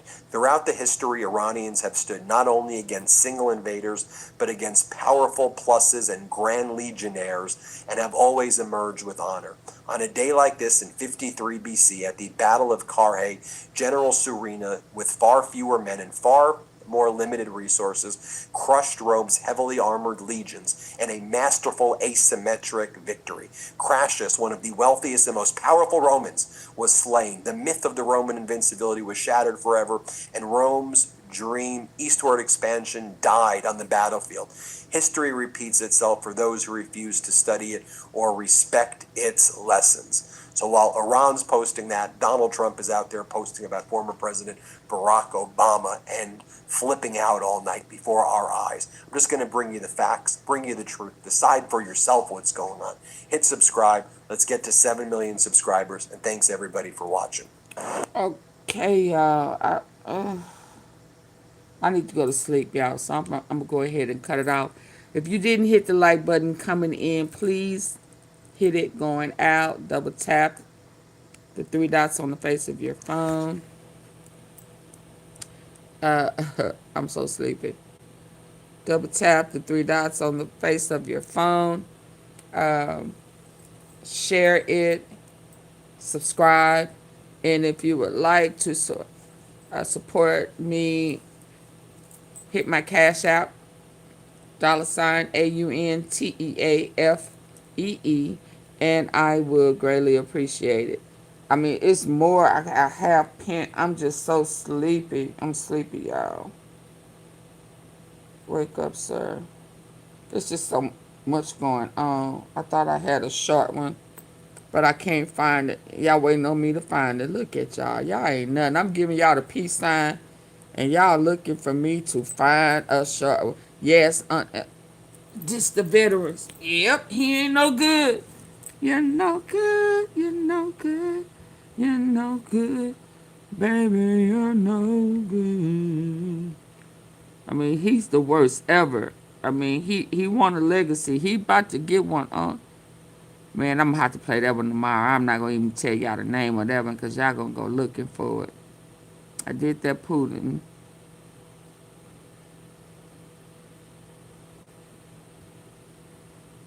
Let me see.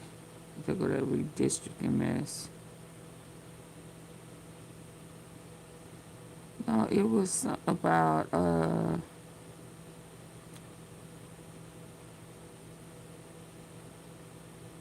it's China take off. Okay, the summit. Is this it? Welcome back in Alive Now. I'm Austin Westfall. A live look at the White House. President Trump and President Xi, they are preparing for their highly anticipated summit. We'll have you covered tomorrow night as their meetings get underway. Trump is en route to China as we speak. Let's check in with Fox's Aisha Hasmi. She's taking a look at the high-stakes summit. She's reporting from China. Do you think he can help in any way? No, I don't think we need any help with Iran.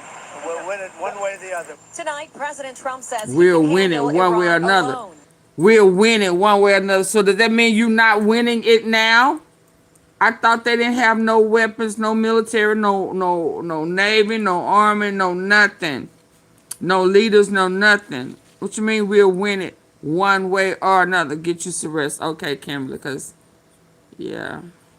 We need any help with Iran. We'll win it one way or the other. Tonight, President Trump says he can handle Iran alone as he heads to China. Quit lying. Oh, y'all. Okay, I can't with the lies. Noting, though, that China is the largest buyer of Iranian crude oil. We're going to have a long talk about it. They get a lot of their oil from that area. We've had no problem. And says he can handle Iran alone as he heads to China for a summit with President Xi in Beijing. Noting, though, that China is the largest buyer of Iranian crude oil. We're going to have a long talk about it. They get a lot of their oil from that area. You're going to have a lot of begging. He's been somebody that we get along with. And he think we friends. He think this is the trap, y'all, because he think they friends. Democrats say Americans are already paying the price. He started this attack on Iran and gas prices went through the roof, and 1,500 tankers are sitting in the Straits of Hormuz trying to figure out what this president's up to. The president also says he'll discuss Taiwan with Xi, the largest chip maker in the world, amid an ongoing threat of a Chinese invasion. Tariffs, AI, and rare earth minerals used in chips are also expected to come up, while American farmers hit by higher diesel fuel prices want China to buy 25 more million metric tons of soybeans. They are such a large buyer that if we lose that market, it's going to negatively impact soybean farmers throughout the United States. Trump is also bringing with him 16 tech and business CEOs, including Elon Musk, Apple's Tim Cook, and BlackRock's Larry Fink. A united front, says the U.S. ambassador to China. These people want a level playing field. They're here to echo what President Trump is talking about. And Fox has learned also joining the president on this trip to Beijing is Secretary of War Pete Hegseth, the Treasury Secretary Scott Bessent, the Trade Representative Jamieson Greer, and the Secretary of State Marco Rubio, who was actually sanctioned as a senator back in 2020. That, of course, does not apply to him as he is now the top diplomat for the U.S. In Beijing, I'm Aisha Hasni, Fox News. And we'll be checking in with Aisha's reporting as the summit moves forward. Let's bring in retired Marine Intelligence Officer, National Security Analyst, and the host of the Strat Podcast, Al Kempfer. He's here with me. I've been reading about this a lot lately, how both China and the United States, they've been saying that their ties have been broadly stable in recent months. Is that true? You know, Austin, I think it's been true. I don't know if it's so true because we've been putting so much focus on China, is our focus has been diverted elsewhere. Obviously, Iran, the Persian Gulf, Strait of Hormuz, that's certainly taken up all of our attention in the last couple of months. And then if you go back before that, you have Venezuela, you have U.S. doing strikes in the Caribbean and Eastern Pacific on drug boats and semi-submersibles. And so the U.S. has been very busy. And of course, there's been a lot of back and forth between the White House and various capitals in Europe. Not always the most positive bit of rhetoric between the two. So I think when you look at everything going on, yeah, the U.S. Relationship with China certainly much more stable. A heck of a lot more stable than it was a year ago when we're imposing huge tariffs, and certainly last year imposing these massive tariffs, and then China imposing these massive counter tariffs or reciprocal tariffs. So yes, things have been a lot more stable, I would say, the last few months. You know, it seems that Trump doesn't want Iran to overshadow efforts on other diplomatic ventures with China. China, they do, though, if we're talking about the Iran conflict, China does have a vested interest to get the Strait of Hormuz open, right? Absolutely. 70% of oil in China is imported. Half of that oil goes to the Strait of Hormuz. I think 80 to 90% of Iranian oil exported oil was going to China. So that gives you an idea of where this all sits. Yes, China has a huge, they're a huge stakeholder in getting the Strait open. They're a huge stakeholder in getting Iranian oil going again. They're a huge stakeholder in making sure Iranian oil keeps coming. So yes, they are a big stakeholder. But with that said, this is part of that calm that was kind of pointed out earlier, is that we have not seen China really step in any assertive role to assist Iran. Covertly, yes, assisting Iran. Overtly, no, not assisting Iran. Have not put a military presence into the Strait or into the Persian Gulf at all. So we are seeing China kind of standing back on this and not taking an assertive role. Russia, a little more assertive role. Of course, China is the biggest backer of Russia, so one could say if you're backing Russia and Russia's sending arms to Iran, well, then you're kind of indirectly supporting Iran. That's true, but I think for the purposes of this trip, they're going to kind of overlook some of those improprieties, if you will, and just kind of focus on the main thing, which is we both have a vested interest to get this war done, to get the Strait open, and I think we both would believe that a non-nuclear or non-nuclear armed Iran is probably a good idea. I don't know if China feels as strongly about that as the U.S., but they don't want to see rampant nuclear proliferation around the world either. A spokesperson for China's Ministry of Foreign Affairs, I believe this would be the equivalent of Marco Rubio on China's end, says President Xi will have in-depth exchanges of views with President Trump on major issues concerning China-U.S. relations and on world peace and development. Head of state diplomacy plays an irreplaceable role in providing strategic guidance for China-U.S. relations. China stands ready to work with the U.S. to expand cooperation and manage differences in the spirit of equality, respect, and mutual benefits. He don't respect equality now. And We ain't gonna do certainty for that. a transforming and volatile world. A live look at the White House, where it's approaching 8:45 in the nation's capital. Trump is not at the White House. We'll let you know when we hear of him arriving in China. Hal, we know Trump likes deals. If Trump wants to cut a deal while he's there, what kind of deal would he be most likely to make during this short visit? Probably some sort of trade deal. That seems the most likely thing, is you'll see a trade deal of some sort. A lot of things have been talked about. Certainly rare earths are a big deal. I'm kind of thinking he's going to look at soybeans and look at agricultural products. That is such a huge area where U.S. farmers, which is part of, a significant part of his political base, particularly during a midterm. He gave that money to bring home something, pardon the expression, bring home the bacon. Putin's literally, cousin. in this case, it basically selling Was meat it Argentina? and other agricultural products over to China. So I think that'll be a big part of it. Rare earths will obviously be a big discussion because of our dependence on rare earths, on Chinese-controlled rare earths around the world. I think those will all be. But I would also throw out something. If you look at we hit those uranium sites, those enrichment sites in Iran, obliterated them, so to speak, last summer. That was a lie. And we're very concerned about Iran still trying to make a nuclear weapon, and we want to go in there and pull that enriched uranium out. China have nuclear weapons, don't they? Again, why can't other countries have a nuclear weapon, but Iran can't? Where he finna go over there and beg and eat ass? They have one. They're equipped. They talking about taking from one end of the world to the other. What are you talking about? They have the biggest nuclear weapon, but you're still going over there playing teacups with them. Yeah, it's more to it than that. You want their minerals, their natural resources. Yeah, it's something over there that you're trying to unleash and take control of. Ain't nobody buying There's only that. really two countries in the world that have the forces, the rather unusual technical forces that could go in and do that, and that's the U.S. and China.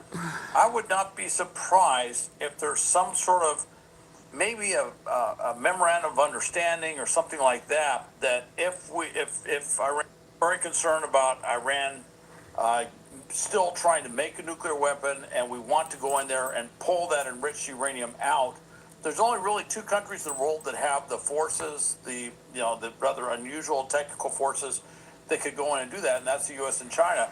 I would not be surprised if there's some sort of maybe a memorandum of understanding or something like that. That if Iran decides to give up its enriched uranium, that perhaps China might work with us to go in there because we both have the technical expertise to do so, to actually pull that stuff out. And believe me, that is going to be a very hazardous operation because of the state of those facilities after the bombings.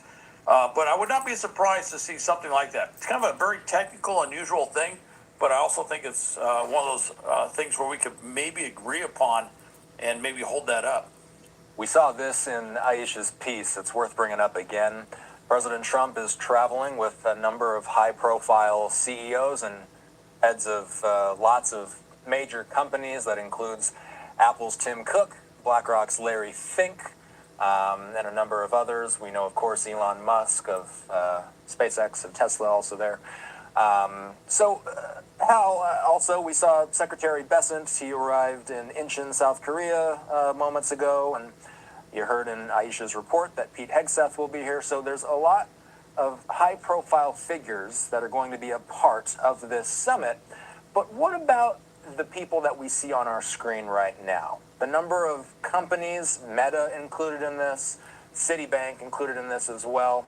Why are so many prolific companies and the heads of so many prolific companies involved with this trip? This is where I talk about what I liked in my first box. If I hadn't already been using them since the beginning of the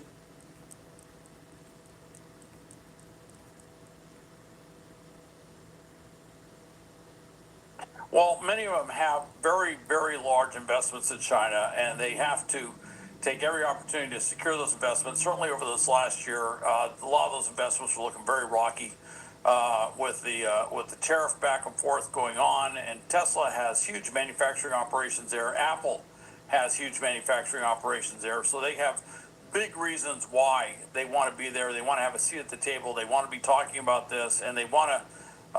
They're basically looking after their own financial interests. BlackRock, of course, has a big interest in China as well. And BlackRock is actually at the center of that deal where they're taking over those two port sites that were previously owned by a Hong Kong company. So that's one of those things that I'm sure is going to be discussed, maybe not first and foremost, but somewhere in there, the Panama Canal area, the Panama port area discussion will be there. And I think that's why BlackRock's there, because they're a key component of that. So there's a lot of very key leaders throughout industry. Now, obviously, many of them look at high tech access to rare earth type metals and things like that. So obviously, they're all there. You know, what's interesting is you have certainly a high level entourage of top government officials on Air Force One. And then you have all these top business officials that are flying with them. I actually saw some stuff today where there's actually concerns voiced that about continuity of government and continuity of business, that we had so many top CEOs and top government officials all flying on one plane, that the big what if was coming out of that. And I was like, yeah, that's a good point. I mean, it's a very safe plane. They certainly maintain it very well. It's very well protected. But it was certainly the all your eggs in one basket analogy did come up because of just the number of top leaders that were on that plane, both in government and business.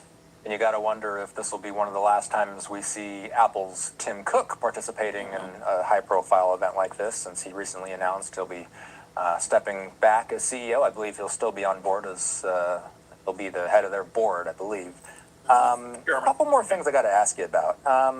We've done so much coverage about fentanyl, and you often hear about fentanyl precursors coming from China. Is there a discussion to be had there? I think there is a discussion. It's interesting when you look at the top things they're going to talk about. You know, first and foremost, despite the fact they're going over to China to talk about things that had to deal with China and the U.S. directly, the first thing they're going to talk about is Iran. I mean, that's the big thing that Xi and Donald Trump will be talking about is Iran. Now, is fentanyl on the list? Yes. I mean, you look at what we're doing with Southern Spear, and right now we're hitting boats that are carrying cocaine out of South America. But certainly fentanyl is an epidemic in the U.S. It is one of the reasons everyone's really focused on illegal drugs imported from Central South America, south of the border. And so it is almost impossible to believe that it's something like this there would not be a fentanyl discussion. I don't think it won't be high on the list of things. There's other things they want to talk about first, but I can't believe they're going to walk out there and not talk about fentanyl. And that may be something where, certainly China would say, yes, we want to stop, drug exports, fentanyl precursor component or chemicals. We would like to do stuff on that. They've said that many, many times before. What they say and what they do doesn't always completely match, but at least from an overt political standpoint, I think they would like to say something about that. That may result in some sort of agreement as well. Is Taiwan too thorny of a topic to bring up on a short visit? Thorny, but they're going to talk about it. All right, it kind of goes without saying that is on the list of things. That's like in the top, maybe not the first thing, but the second or third thing. They're going to talk about Taiwan, and China has been, after a period where they were not being aggressive for a while, which is kind of interesting to watch. They became very aggressive. Lots of maritime exercises, lots of aviation stuff, pushing it right up to that line where they go into the basically the air defense zone of Taiwan. Same thing with doing exercises in and around Taiwan. Of course, the U.S. recognizes Taiwan as part of China, but a separate system. It is kind of an unusual thing. We don't recognize as an independent nation, a separate country altogether. We do not have we used to have formal diplomatic relations. We do not have those same diplomatic relations with them now. But with that said, we have gone on record saying we will defend Taiwan if China tries to militarily take it over. But China has been very aggressive this year, and it's widely considered that somewhere within the next year, probably, China will feel that militarily it could actually go in and try to take Taiwan. Whether they would succeed or not is another issue, but I do think they believe they will have the military capability to do so. The United States is Taiwan's biggest ally. Hal, we'll be checking in tomorrow around the time that we expect the summit to get underway. Okay, I'm out, y'all. Y'all have a good night. There's 208 people in here still rocking with me. I greatly appreciate it. Lord knows I do. But y'all get some sleep and I will too. Mwah.